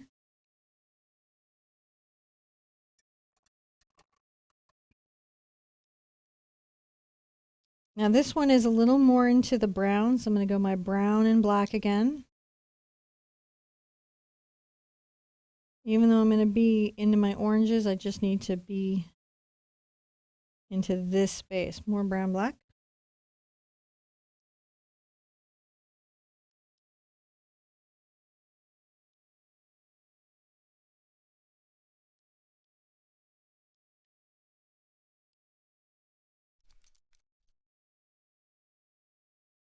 I'm kind of coming over to my yellow, so I have a greater accessibility to the color.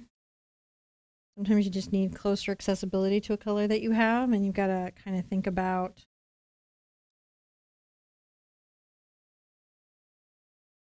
that specifically. And I'm going to come along here, and if I need to, for the drawability of it, grab my filbert.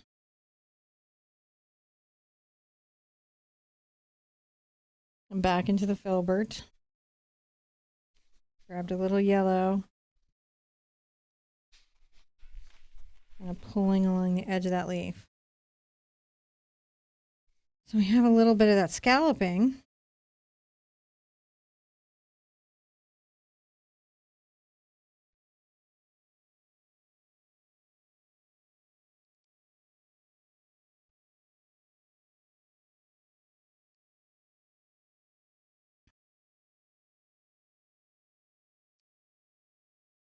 Little black and brown. Is everything okay, babe? Mm-hmm. Okay, you're so quiet. And typing furiously. Oh, just making sure that doing the dad stuff. Doing the dad stuff. Okay. You know. Well, you know. Little stuff happens. Sometimes you have a YouTube show and you also have dad stuff. They happen at the same time. It is true. But it's okay because today you're doing a lot of painting, and I'm just like, and it's going pretty good. I'm doing a lot of painting today. I'm sketching around kind of my acorn a bit. Now, were you using a new? Is that the long-handled filbert? Huh? Is that? This is the Isacryl. Okay. This is the Isacryl by Isabe. Ah. Long-handled filbert. That's a lot of words. It is a lot of words, but it is what it is. I love you too, Twix. I love you too, Twix. Twix loves me so much right now. I don't have any treaties. I don't have any treaties. Pet Twix. Just a second. She had a beauty treatment today, so she's feeling some kind of a way. And she smells wondrous. But dogs don't appreciate smelling wondrous. It's not their favorite. They're not like, oh, thank you for making me smell so wonderful. Grab a little bit of my red in here. Kiss this with some red. Come over this and sort of airbrush that with red. And then I'll get into my yellow. Quite a bright color.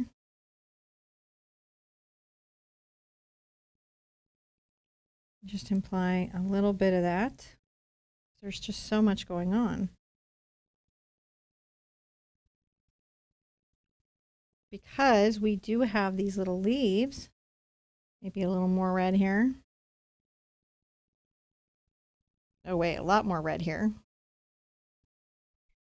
And darker.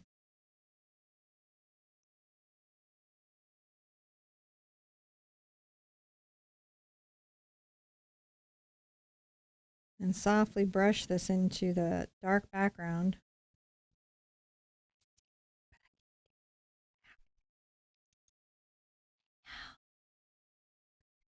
She's so soft. Sorry. She got all groomed. She does, and she wants some love right now. Right now, love. She's like, I'm seeing you. Okay. I don't know if I can do this. Come here. I don't think I can get you. I just don't think I can get you. I don't think she can make it. It's just too big of a jump. I can help her.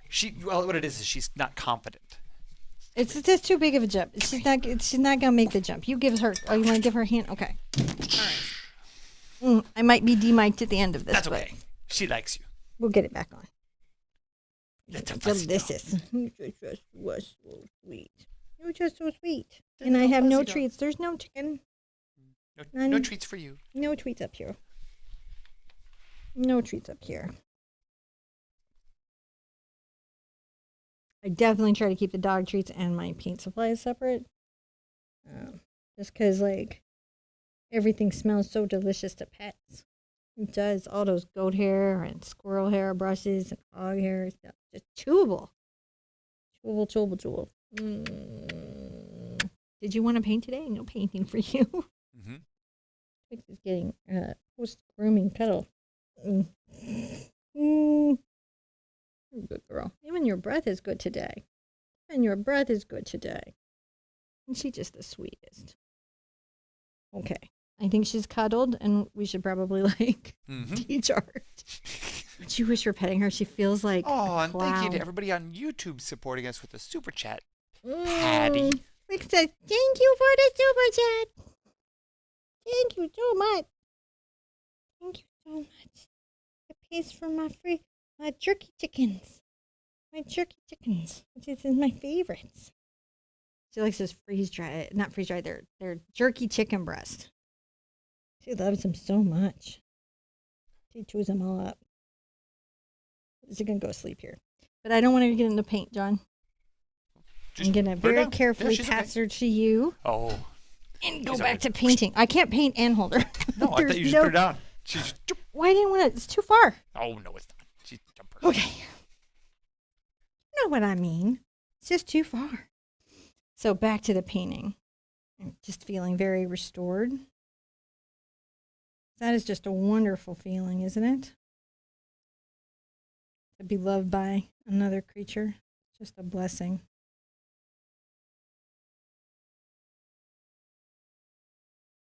How lucky we human beings are to have such beautiful, beautiful beings love us. In spite of ourselves. Mm-hmm.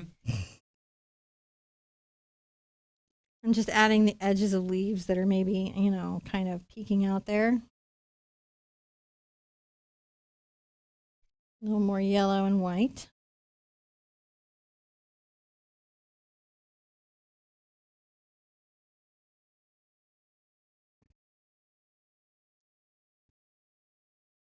Some of it having it highlighted, perhaps.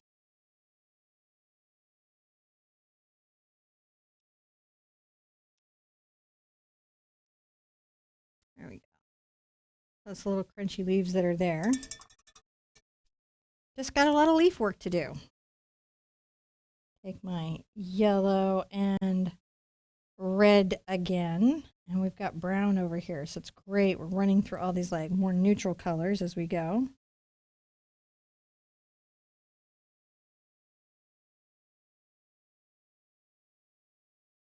Start to paint the shape of this. Maybe get a little brown into that.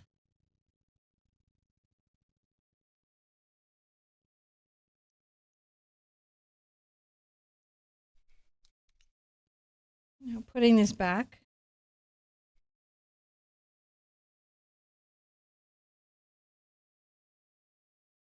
And just sort of painting it happily. She's back underneath. She lives her little spot underneath the studio. We're thinking about putting in a Twix cam. Mm-hmm. And see her sleeping under, because wherever I am painting, whether it's at the easel or here at the table, she likes to be underneath. It makes her feel better. We thought it'd be really fun to have the Twix cam so you can see her chilling. Your furry companion could see my furry companion chilling. Thought that would be funny. All right. Just adding some brown to this. Now we've got a couple little leaves that are happening here. Down here in the basement of the leaves in the deep dark, I'm going to actually kind of brush this down into a much more loose expression of leaf because there's just so many leaves that are here. I'm kind of brushing that back for a second. I'll come in and loosely put that back in. It's the way this was sort of out of focus and far away. We want this to be out of focus and not too close. Now, I'm going to make a green. All right, it's a pretty, I want it to be a little more yellow than that. There we go, pretty yellow green. Because when I get it into the brown, you can see it neutralizes pretty quickly. And this little leaf has quite a lot of that in it.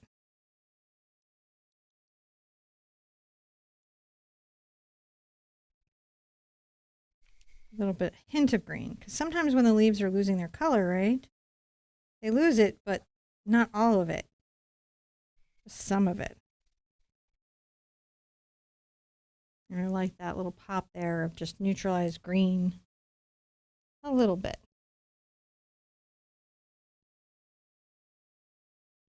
We can kind of loosely express this down here. And I'm going to go a little yellow.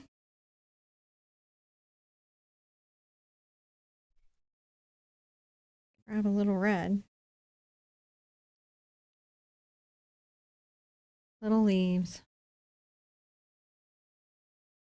Under. Not in focus.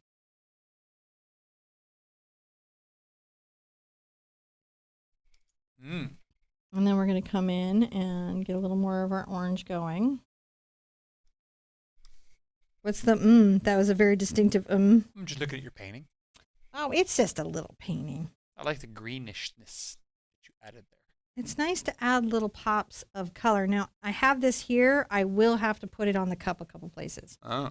Because otherwise it will seem unbalanced in the painting. And I understand in photography and different things, stuff will sometimes be true in the reference photo. Doesn't really matter. Because your eye will just think it's wrong. Whether it is or it isn't wrong, your eye will believe it's wrong. And so that's what it will respond to. Look at that go. Just this here. Oh, this is such a pretty piece. Yeah, it's a long weekend of painting, guys. I know, with the birds, with the bird collab. Who's coming to the bird collab? I am. Who doesn't know about the bird I will collab? be the birds. Did you know on Friday, starting at 1 p.m., my mother and I are collaborating together? We have 6x6 canvases. I'm doing 3, she's doing 3. It's a hop. So you come to my channel or my page, the Art Sherpa, and you watch. The class is no more than 45 minutes. I know, hard to believe, but it is. It's only 45 minutes. It's very beginner friendly. And then when we're done, you hop to my mom. And then she's going to show you painting, no more than 45 minutes. And when she's done, she hop back to me. And guess what? We're going to have paintings for sale, originals, and we're going to have prints. Am I crazy? Can I say that? It's true? I think it's good. Yeah. So if you've been wanting to collect for a minute, that's going to be available to you. The lessons are free. Mom's traceables are free. So if you're used to having to be a member to get her traceables, I've asked that these 3 are free. And she said, yes, you'll just have to sign up on the website somewhere. And she'll explain it to you. Does that sound good? They're really cute. You want to see a painting? Want to see one? Because I've only sent you like a million of these. See? That's painting number 1. The American Goldfinch. This is a 4x4. I was doing studies to see if it was a good idea and to pitch it to my mom, and then she was like, "Yeah, it's a really good idea. Let's do that." We're going to be doing 6x6. So, if you wanted to know that, now you know. If you didn't want to know that, well, that was not helpful information. And then I have an unbelievable fall lake that I am painting this Saturday. So I literally could fill up your month a little bit lighter here on the edges. With just those. You'd be like, girl is just painting all the time. I don't know what to do with her. I'm going to add a little bit of a highlight in that leaf there. Don't know what to do. What? Why so much art? I don't know. I don't know. Feel like I need to. Did you guys like the sketching in lesson? Tell me what you thought. Write support at theartsherpa.com. Tell me what you thought, what worked, what didn't work. You know, it's a process and we're going to make progress and we're going to figure it out together. Figuring it out together is what we do. You bet on me, I'll bet on you. Bit of a highlight here. I just like doing a little bit of a highlight. All right, let's call this a step because that was a lot, and then we'll come back and kind of finish out the leaves, and then because we're getting there on this big, big painting, and it is a big still life. New coffee? Soon. New coffee soon. A little bit of a class. A little bit. A little bit of a class. We'll be done soon. But tomorrow's classes are 45 minutes. They're all day because there's 6 of them. But they're 45 minutes, which is less than some single paintings I have taught y'all. You know, that's how that works. All right, I'm going to take my yellow and my red. Oh, you're so familiar with this. I know. It's mixed into that little messy area on my canvas. I'll get some white into it.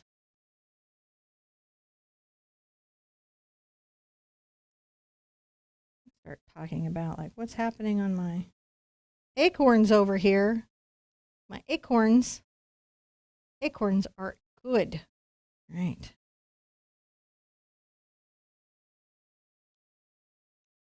I'm using my filbert just to sketch this in.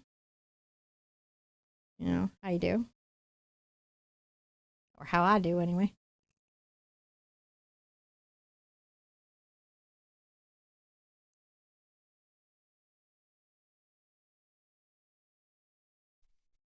Just adding a little bit of color. They're just a little bit of acorn, aren't they? Acorns be acornin'. A little highlight there. Highlight there. They're just kind of hiding in the leaves like acorns do. You didn't know acorns hid in the leaves? They do. They're cheeky. I'm going to highlight with that little gray right there I made from earlier. You can kind of edge this with a little bit of gray. Whoop, I gotta take that step away. What? I had to step up too long. Did we get a photograph? Did we? I think we did. Can we photograph again? Just go look. I don't know. You're right. I couldn't. Just go look. We're going to take a minute and make sure we got a photograph because otherwise John's got to capture it.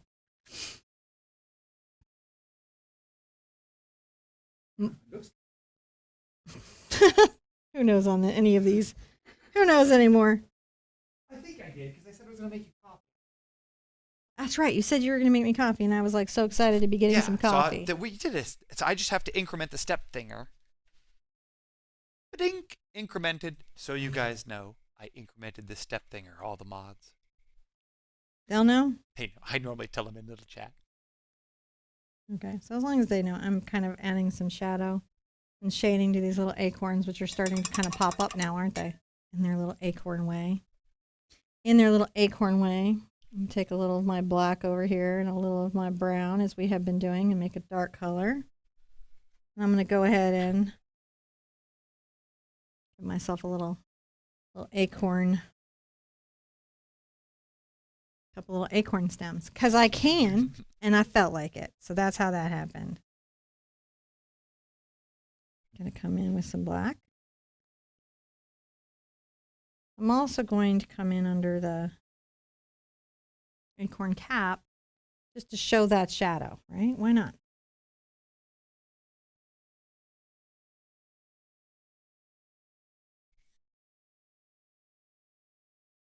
It's a great time to clean up any of the values that you have around these little leaves. Now, so we can clean those up.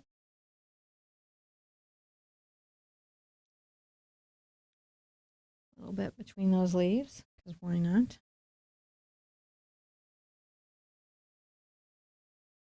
And talk a bit about the shadows there.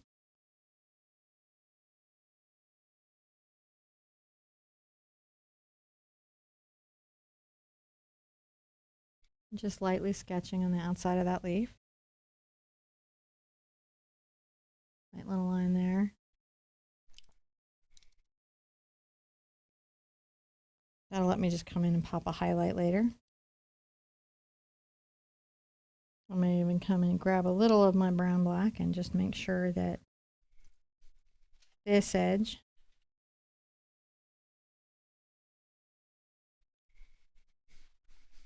is going to give me a nice contrast to play with.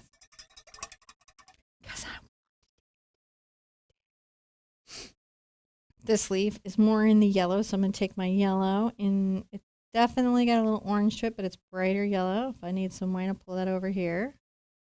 So we are playing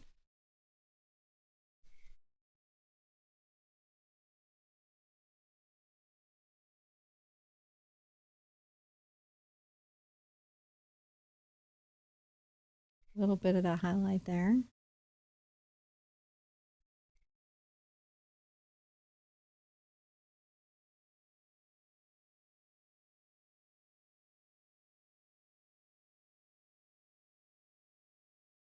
Up here, and just again highlight that leaf a little bit.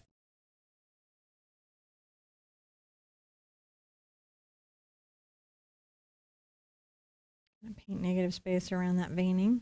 See how that just little bit of light really pulls that leaf all in? Sometimes it just doesn't take a lot to find the form in something.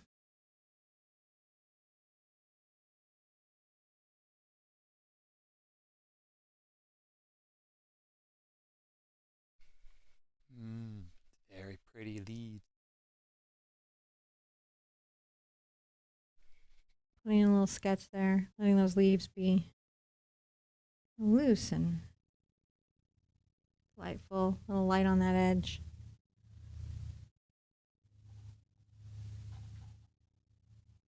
And then this leaf goes much more into the orange. And this outer edge here, much more orange.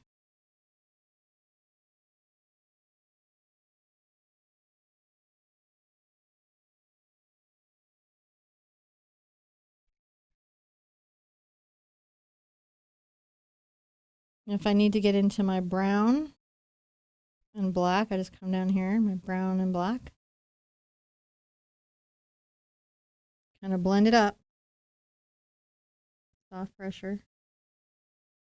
I can put my stem back in a second.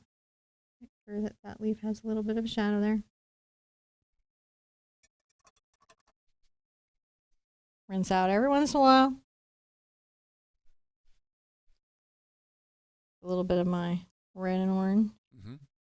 Red and yellow make a nice orange.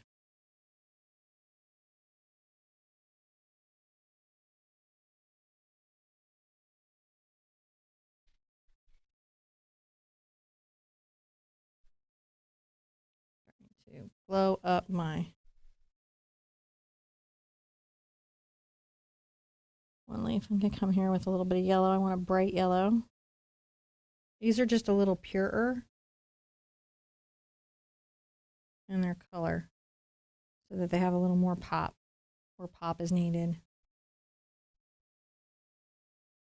If I want to come here and be like, ooh.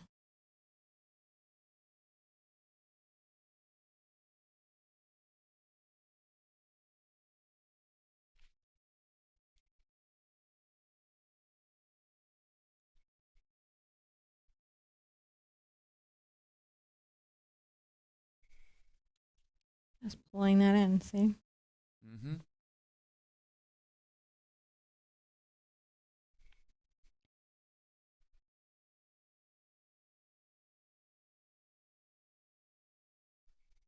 Now, I can come into the white. There's these little highlights on these leaves that are browned out and they're dried out. I can talk about that. Use a little white, pulls into my yellow.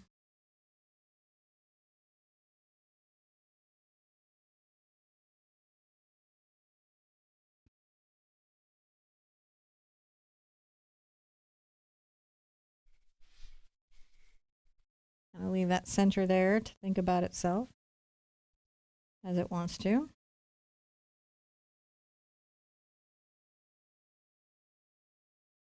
Give that center leaf kind of a bit of a shadow and blend out.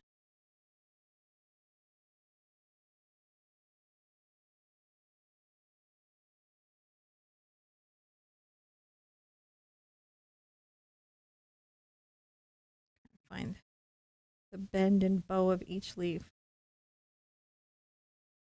Sometimes the temptation is to do the veins, is to come in and do that, like just to make that work. But you have other stuff you've got to do first. A little black and brown.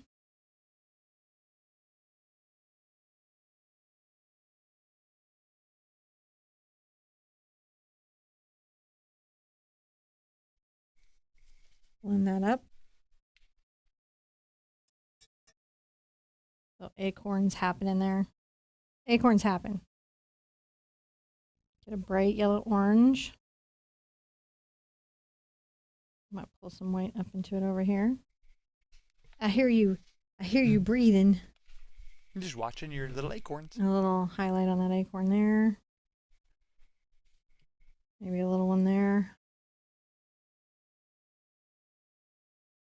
A little one there. Highlighty acorn. You gotta highlight your acorn. Mm-hmm.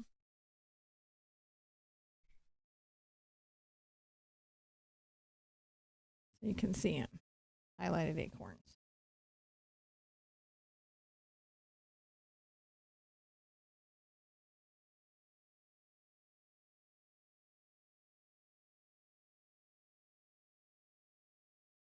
A little light hitting that one. Because it I love did. those little acorns. They're happy. They're Yeah. happy little acorns.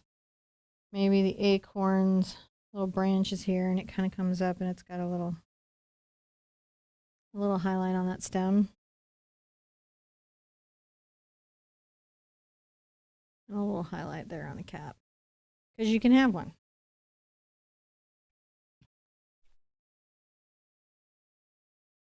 Get kind of a dark color. On this one, I'm going to add a little dark veining. Not everyone, understand, needs that. Oops. Had a question here that I've got an answer. I'm just going in and checking some stuff here. Mm. You think you'll be going live TikTok after this? On TikTok after this, no.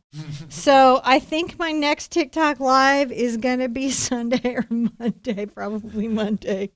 Not that I'm not painting every day. I am. But I've got some big projects that I'm working on between the collaboration with my mom, which has been pretty super involved. I'm using a light color to vein this sleeve. And it really has been super involved. I also have some secret projects I'm working on right now, which has required me to paint the same painting a bazillion times. Mm-hmm. And also invent a new style painting. So that's kind of involved. And I'm not real sure, I like being live on TikTok, so it will happen again. But I'm going to say Monday morning, probably. And then if you're a patron, since they saved to my phone, I let you guys have those weird videos in the group. I'm not saying they're good. Just saying you get them. In the Facebook group.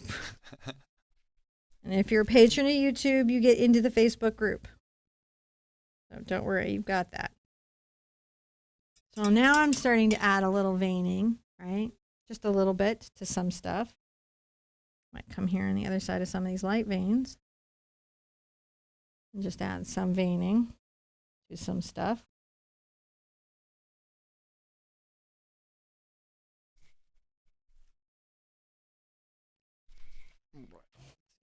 Maybe some veining over here.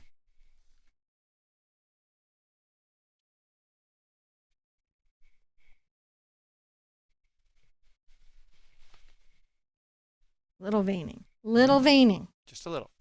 Just a little bit. Just a little bit.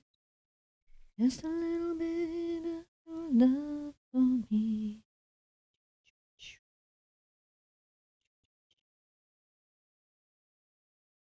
Add a little bit of bright orange here. Kind of create some shape to my leaf with my cad red and my cad yellow. Power colors. And can you see how even the leaves now, the dark lines are gone? good acrylic, they should be way gone by now. Doesn't have to be professional, just has to be good. M. Graham, Abstract, PBO, Da Vinci, Sennelier, which is also Abstract. Any of the, like, they're, of course, they're Acrylic, which is their pro brand. But there are student brands that are good. Mm-hmm. There are. Many. Just not all student brands. And you deserve to be treated well by your paint company. Mm-hmm. Come here, and I'm just adding some orange just to pop this up. And can you see how, like, these orange... Oh, my gosh, this is such a fun painting now. I'm going to come in and add a little orange to this a few places just to dust that in so it's, you know, cohesively thought out. It's looking pretty good. I'm enjoying this, guys.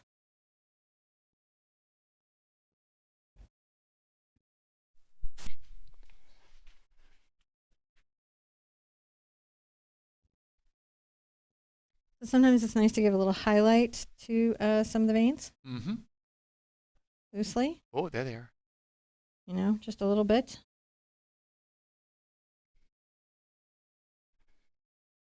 Just so that they're not all the same color.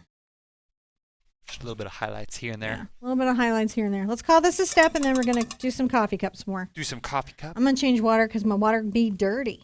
Okay. And so deserve coffee, but... We'll work on that next. Well, no, I'm going to coffee cup it up. Isn't this looking good? All right, step. So we're just cooking along with this. It is a class, right? It's a full class. What you'll find is that paint big, paint small, there's just an amount of time into a canvas that you have. My time may go very, very fast, and your time may take a little bit longer, and that's completely normal. It's natural and normal for you to take your own time with the painting. But now we get to paint the fun part. You didn't know that this is the fun part, but it is the fun part. See, this is the acrylic. This is also Sennelier. And then the pouches they have is the economy stuff. So I really like it. I like both. I've got a nice clean cup now.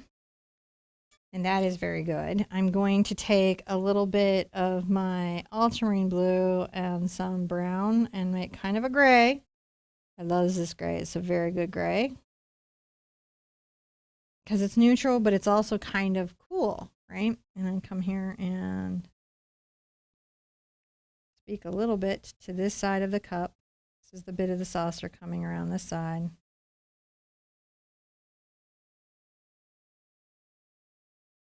You know, and it can be a little darker under here. Because it would be a little bit. Little blue, little brown, they make a nice color. I'm going to come right here. And I definitely want to come along my coffee cup, as you would.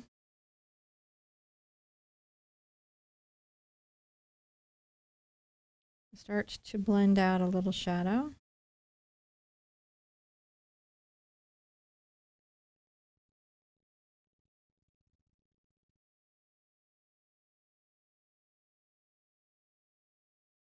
And we'll get there. We just want to have a nice blend right here. We're working this wet into wet. I'm working the brush softly into the area. You can do this. You've got this. I know it's a 3-hooter, but it's an awesome 3-hooter, right? So good. So good. As 3 hoots go. Add a little more white into it.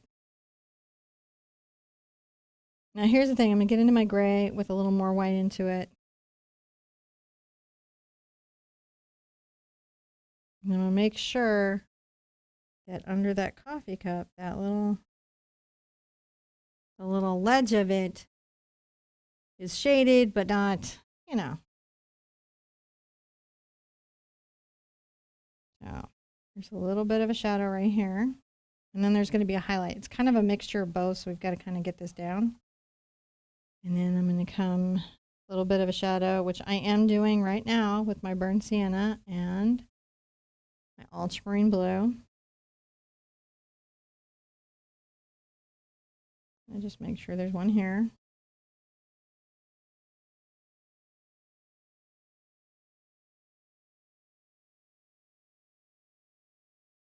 Working that out. And then I'm going to get some of my white.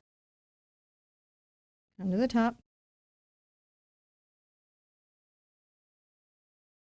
Come across. That's a highlight, right? We want that.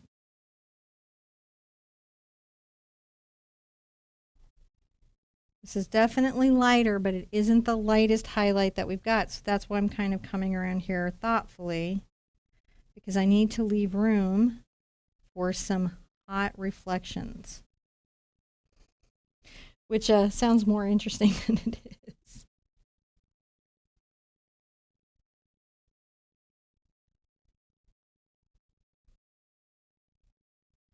All right, getting a nice blend going on that.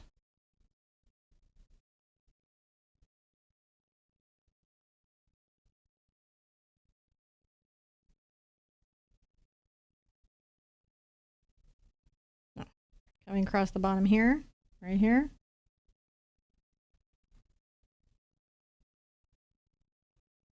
Is a hot reflection, because it's going to have one. A little bit to the outside edge there.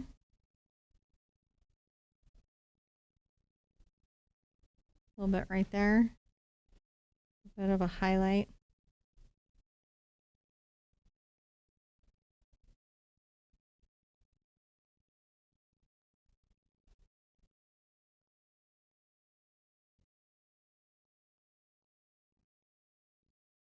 There we go. Just starting to work that out.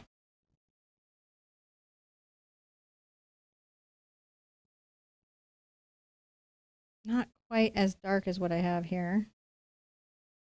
That's why I'm lightening it. I'm thinking about it. And a little bit blended through here.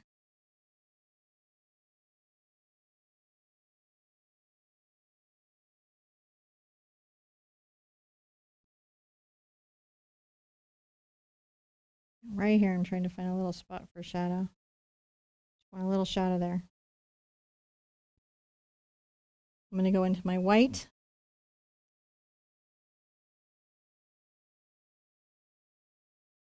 A little bit right there at the edge of the cup. There's a little bit here. A little bit at the top of there. Yeah, a little highlight.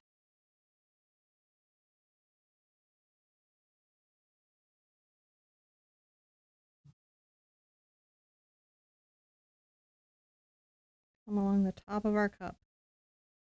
Edge of our brush. Edge of our brush. We can trim this down. We just need to have it.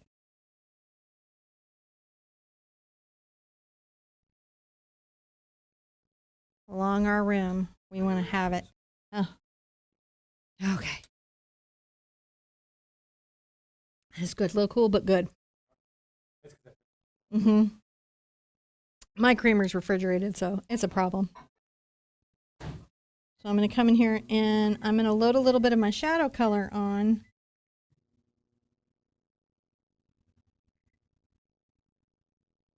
And trim that lip a bit. I need to, I'll come on the edge.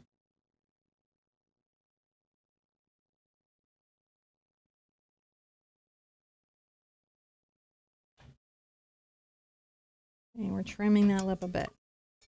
We can do it. We can handle it. We can trim it a bit. Get that nice blue-gray with the phthalo blue and the burnt sienna. They make another nice kind of gray, don't they? Lots of nice grays to be playing with here.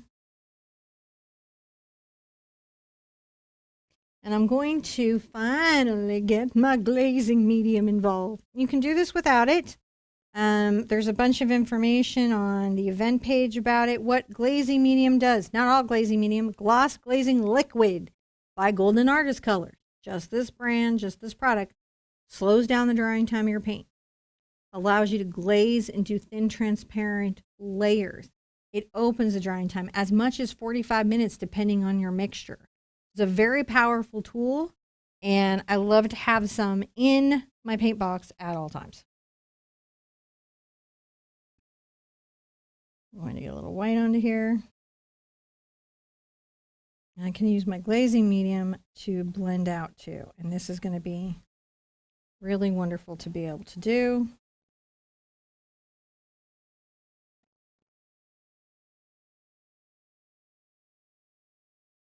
Because, you know, values.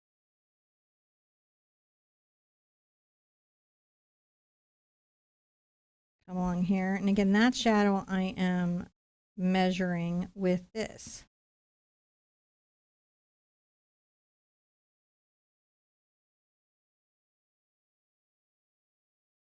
Blending this forward.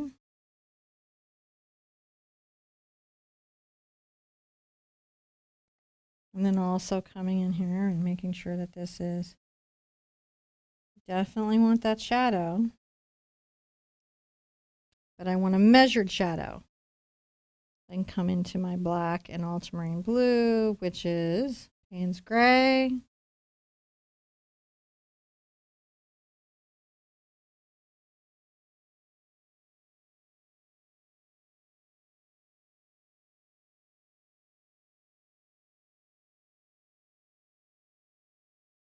A little into my ultramarine, phthalo blue and white.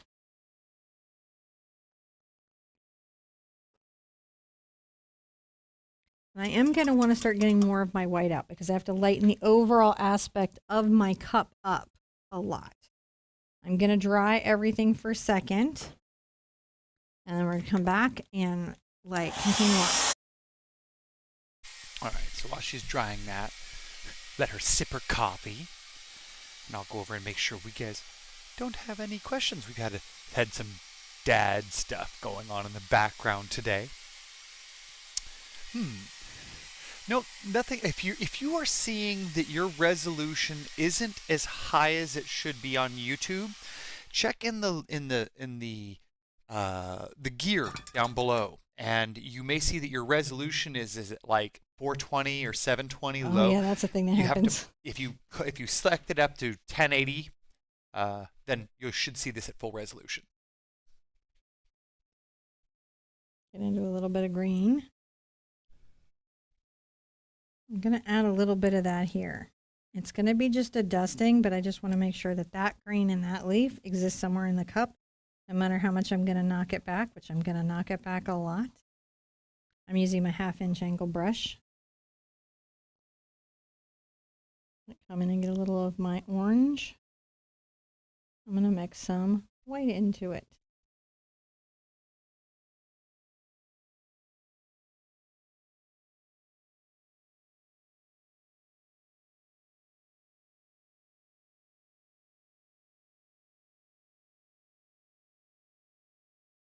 Right there, a little bit of that orange right there. Some glow. You have a glow, you have a glow.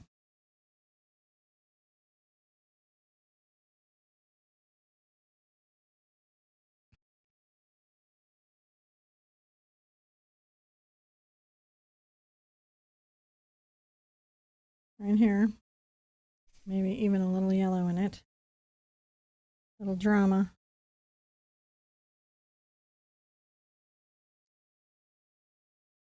A little bit.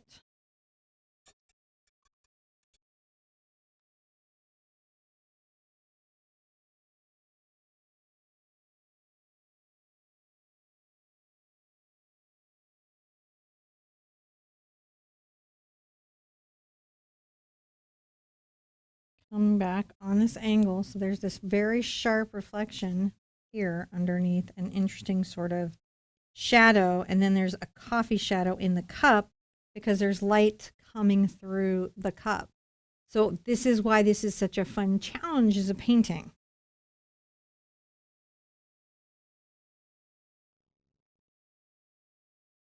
Grab a little of my glazing medium. I can blend that out.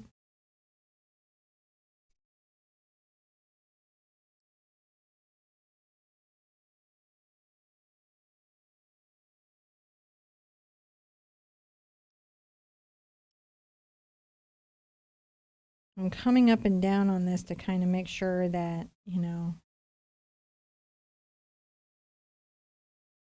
this has a bit of a stopping point.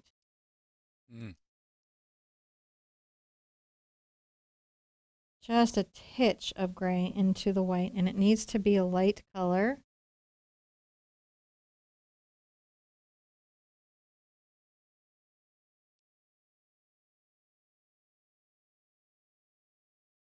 I'm lightening this up over here, but not to completely white.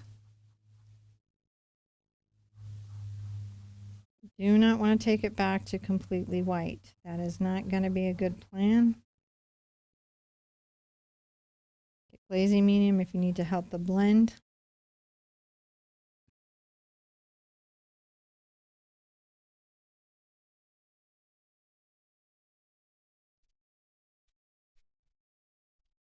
Sometimes I'll bring a little reflection down.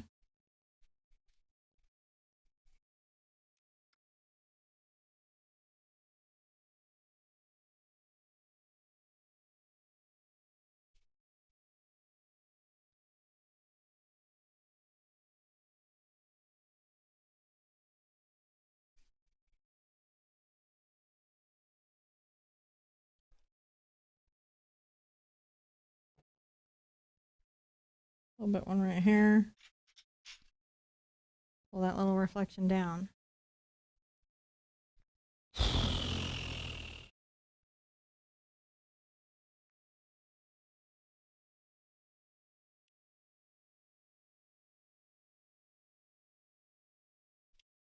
Glaze. Kind of lighten and soften this.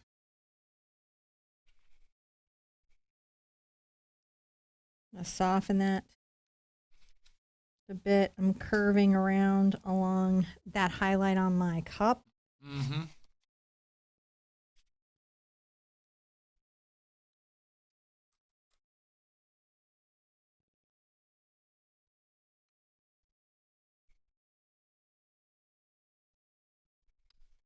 Playing with that right there. And then there's this sort of very interesting, you know, very dark reflection. So I'm taking my ultramarine blue and my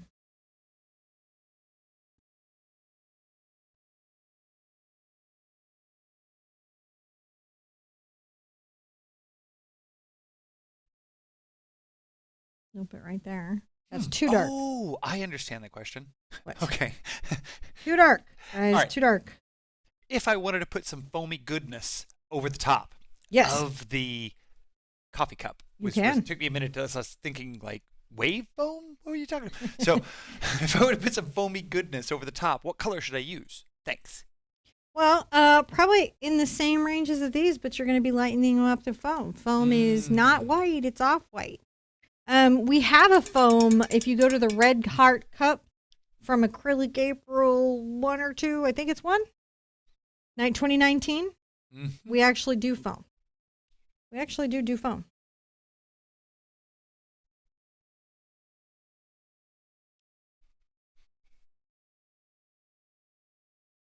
Taking a little bit of light yellow and just kind of bringing it back there and brushing that back.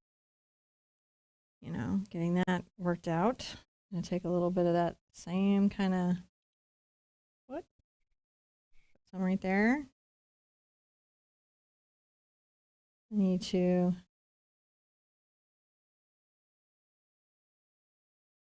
open that lid up a bit.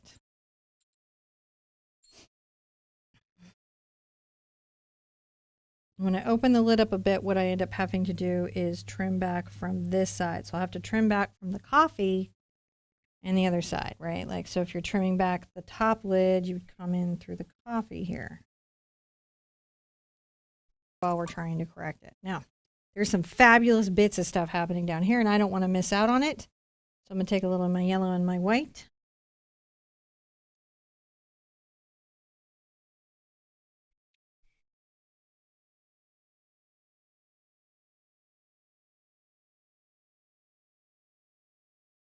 Yellow and my white. There's a bit of a blue here as well.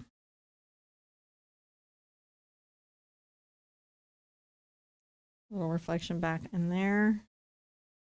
I'm going to go ahead and get some of my orange.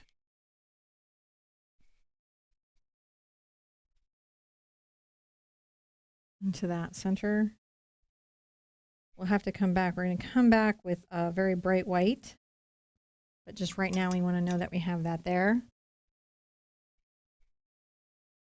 I'm going to get a light value. Come along the lip of my saucer. And with my filbert. No, and then I can come here. Paint a little shadow. I have to go into the gray as I come forward, I can.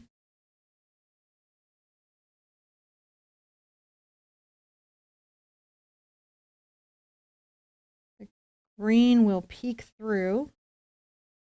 It won't be like bright green, but it's there.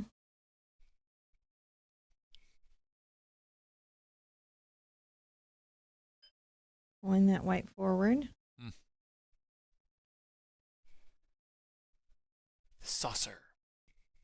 It's a saucy saucer. It is a saucy saucer. Saucy saucers are so saucy. And look, I'm going to turn it a little bit so I can have some control here. You know, it's got a lot of shadow in it, as it would.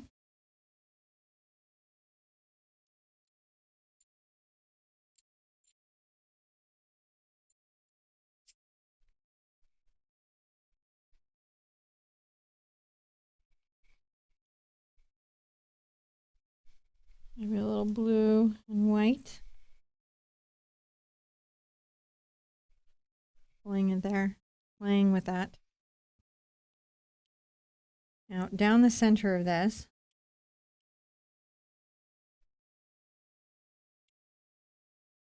coming back with a little bit of white.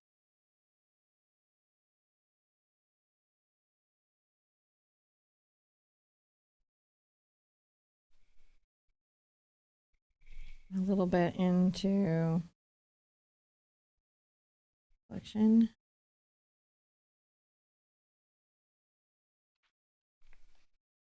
Reflecting back that way.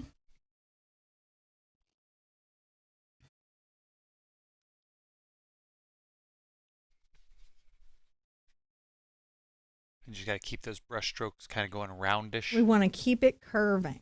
We do want to keep curving the brush strokes. We do. We want to keep them curving. Let's give all this a rest for a second, and we're going to come up into our off-white mix that's up here.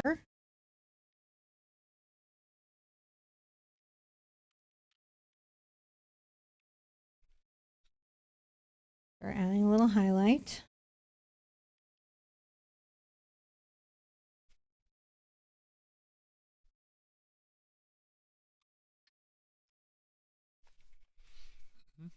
Sometimes we get into the yellow. Foamy goodness. A little bit of yellow there, kind of coming back. You can have foamy goodness if you want foamy goodness.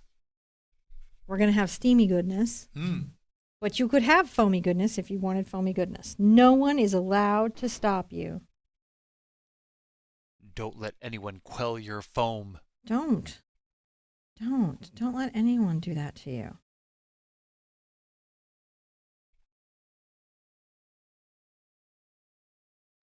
Don't let anyone take away anything you enjoy from you. As long as you're not hurting anyone else, you're okay.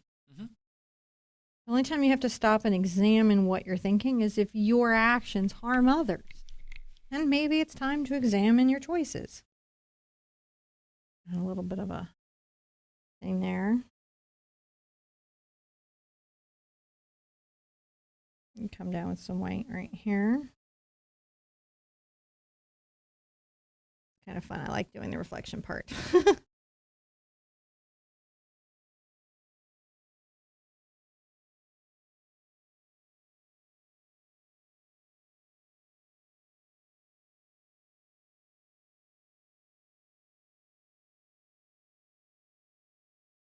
The lensing there is just extraordinary. Get into more white. There we go.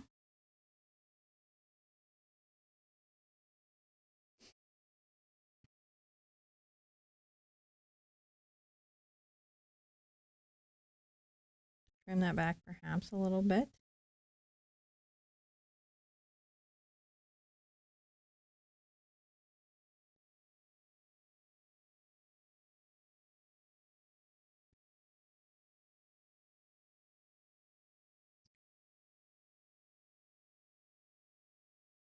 A little bit of a cup dynamic to that.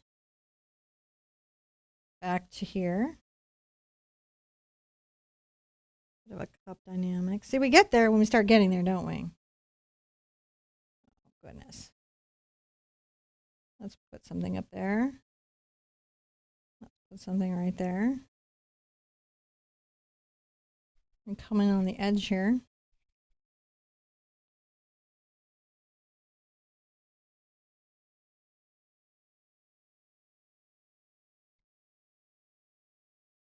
A little edge there, right? Mm-hmm. Coming on the edge here.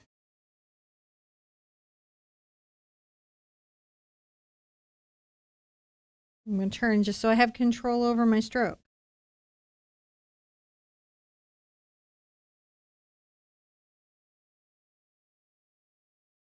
Sometimes we need control. We have better angles that we do better. It's okay for you guys to seek that. I'm going to come down here with my yellow and a little bit of my red into my orange.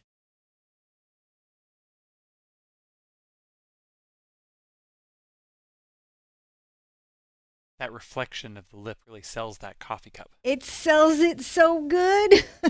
And you need it. Mm-hmm. You need it, so it's okay. You got to give it. So next time they say, don't give me any lip, say, no, you need the lip. It provides realism. It does. It provides the authenticity your coffee needs.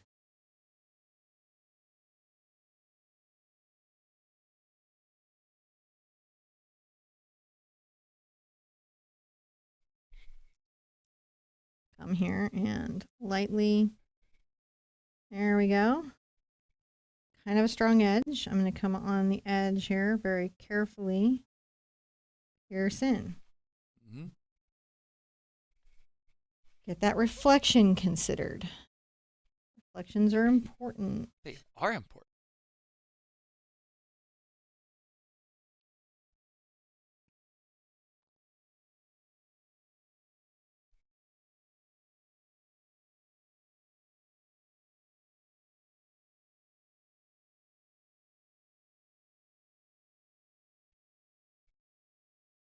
You know, and the way that the light goes over, it causes shadows. You know, it matters. Oh my gosh, I'm really loving this. I'm super duper loving this. Okay. I'm going to take a small little detail brush. Actually, let's come back and we'll do these last little details because it's going to be at the end there. What step would it be if we come back? 11? Okay. So let's put up a step. Okay. And then we'll come back and we'll do all the finishing little touches that are going to pull it all together and make it just the prettiest cup of coffee you've ever painted in your life. If you're still here and you're still doing the work, congratulations. You know, painting is in layers. A lot of times the difference between somebody who's succeeding at their painting and who's struggling with their painting is if you put in the patience and the time and you give yourself a minute to figure it out. It may take like a second to get your brushstroke. It may take a second to find your spot, but you can find it. You can do it. Mm-hmm. I'm going to go ahead and get a little of this yellow. I'll mix it into where this little red is down here. And I'm going to tap up and down to the inside of my really cool light reflection.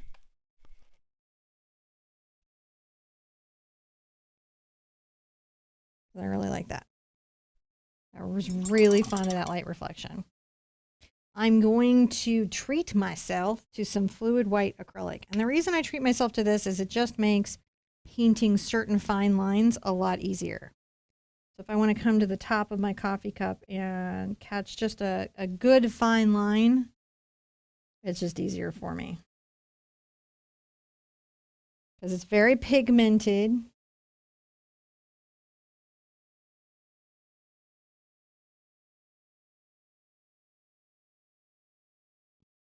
It can really help me get what I need out of it.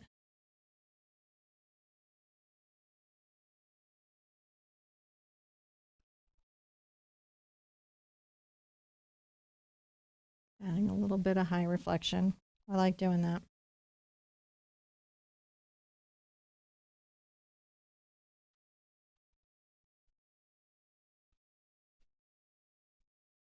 In here, I'm going to tap up and down a little bit of dappled light. Oh. One of the few places I'm going to put maybe tighter, more focused detail. I just really like it.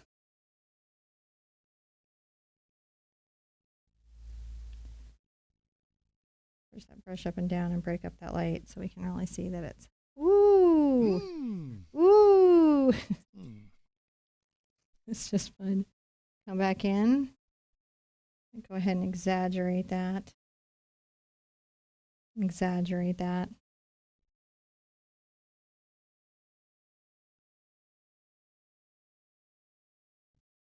Exaggerate that. Some. Mm-hmm.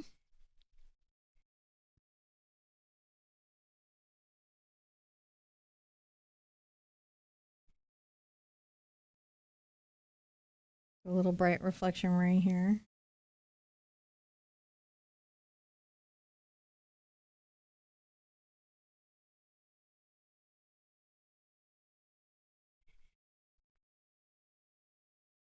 Just light. Mm-hmm. All right. And I think I can do the next part with this brush that I've been using this whole time. Can you? I think so. I'm going to load up on the tip. We'll see. The tips of the brush. And it's a dry brush. A little bit of white paint so I can add some. Pressure has to be light. These are little curved strokes. Paint load needs to be light, pressure needs to be light, brush needs to be stiff. But this really all to work.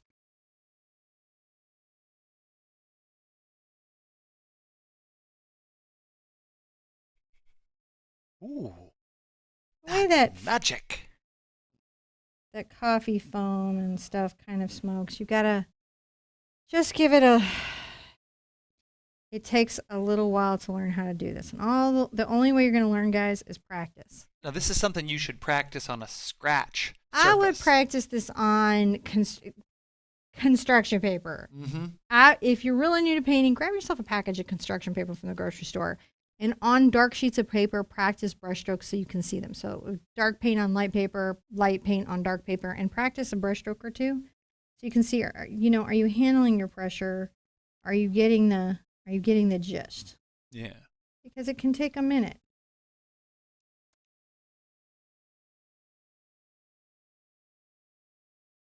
There we go. This part, the whole painting I did for this. The right to do this moment right here.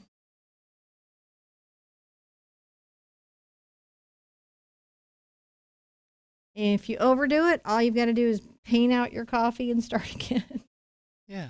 Which can be a little frustrating, but if you remember, you're learning, right? This isn't, I think it's really important as new students, you guys remember that this is the time when you learn. You're learning how to do these techniques. Right. You'll be succeeding later. Okay. Woo. And a little success now. Right? But like the pressure, like the painting, everybody has a painting in their heart, right? That they're going to do. And if you go into my group and ask people, what's the difference between your first painting and your 100th painting? You're going to see some transformation. It is a journey. Call it a journey. I always have called it a journey because, man, it's one of many steps. You're never just all the way there. You're always kind of in progress of getting there. So, be forgiving with yourself. Be understanding that these things might take a minute, a second to work out for you to have, all the way what you want. And before we go, for all of you that have hung around with us. This long, long day. You get to know the secret number. Dun, dun, dun. What's the secret number? No, it's not really that much of a secret. But If you send the secret message, the Art Sherpa, all one word, to the phone number 33222, we will text message you before we go live. not every live now because we have a lot of, So not every live. Not every live because we run out of text messages sometimes. Because, the texts get expensive, and so we run out of them sometimes. But we try to get most of them. A little bit of white to kind of. We do most of them. Give this little bounce. It's fun, isn't it?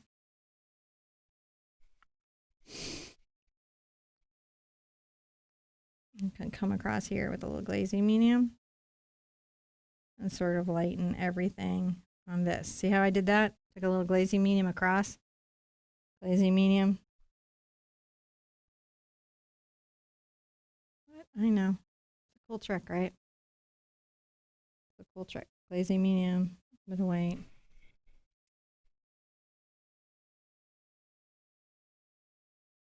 Glazy medium right here. Transparent.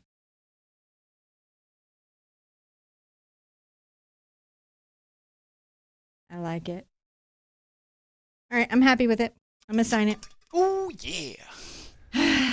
Hopefully you're happy with yours. But remember, right, if this is the first time you've done coffee foam, practice at the side. And remember, as long as it's not the last, you will get to your perfect coffee foam. Whatever it is you hold in your heart, you'll get there. You're capable. You are a capable human being. I know sometimes life tries to make us feel like we're not, but you are, and you can. All you have to do in any moment is just give yourself the time you need to work it out.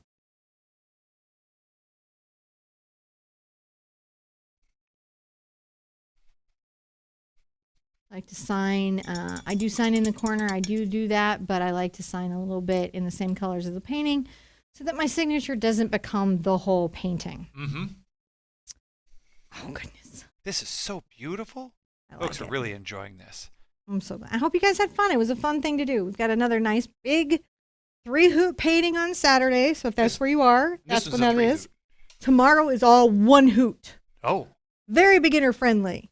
That's good. Very beginner friendly. Short 45-minute classes. I have 3. My mom has 3. All super fun, super light. I got to tell you the secret to birds. Birds are circles. You can do it. Maybe your bird will be fat. My birds are always fat. But they're cuter that way, so it's okay. They're burbs. They're burbs. Burbs are chubby. Fluffy, happy burbs. Burbs. Burbs. We had baby burbs at the last retreat. We did at the last art retreat. One of our guests. Green-headed doves. They were doves. Pink doves. Some very rare dove was being born, and we all got to see them, and it was super exciting. My kids were like, "What?" They were so pretty. It was really cool. Pretty is little guys, adorable with big giant eyes and no feathers. It's you know. They were cute little chirpers. No, they they're big cute. Eyes. They are cute. I see you. You're cute too. It's my dog. Dog. All right. So tomorrow, 1 p.m. Please meet me either at the Art Sherpa page here or on the YouTube channel. 1 p.m. and we will start the bird hop. 6x6 canvases. If you need a light project, if you need something all level friendly, it is that, and you can do it. Be good to yourselves. Be good to each other. And I want to see you at an easel really soon. Bye-bye.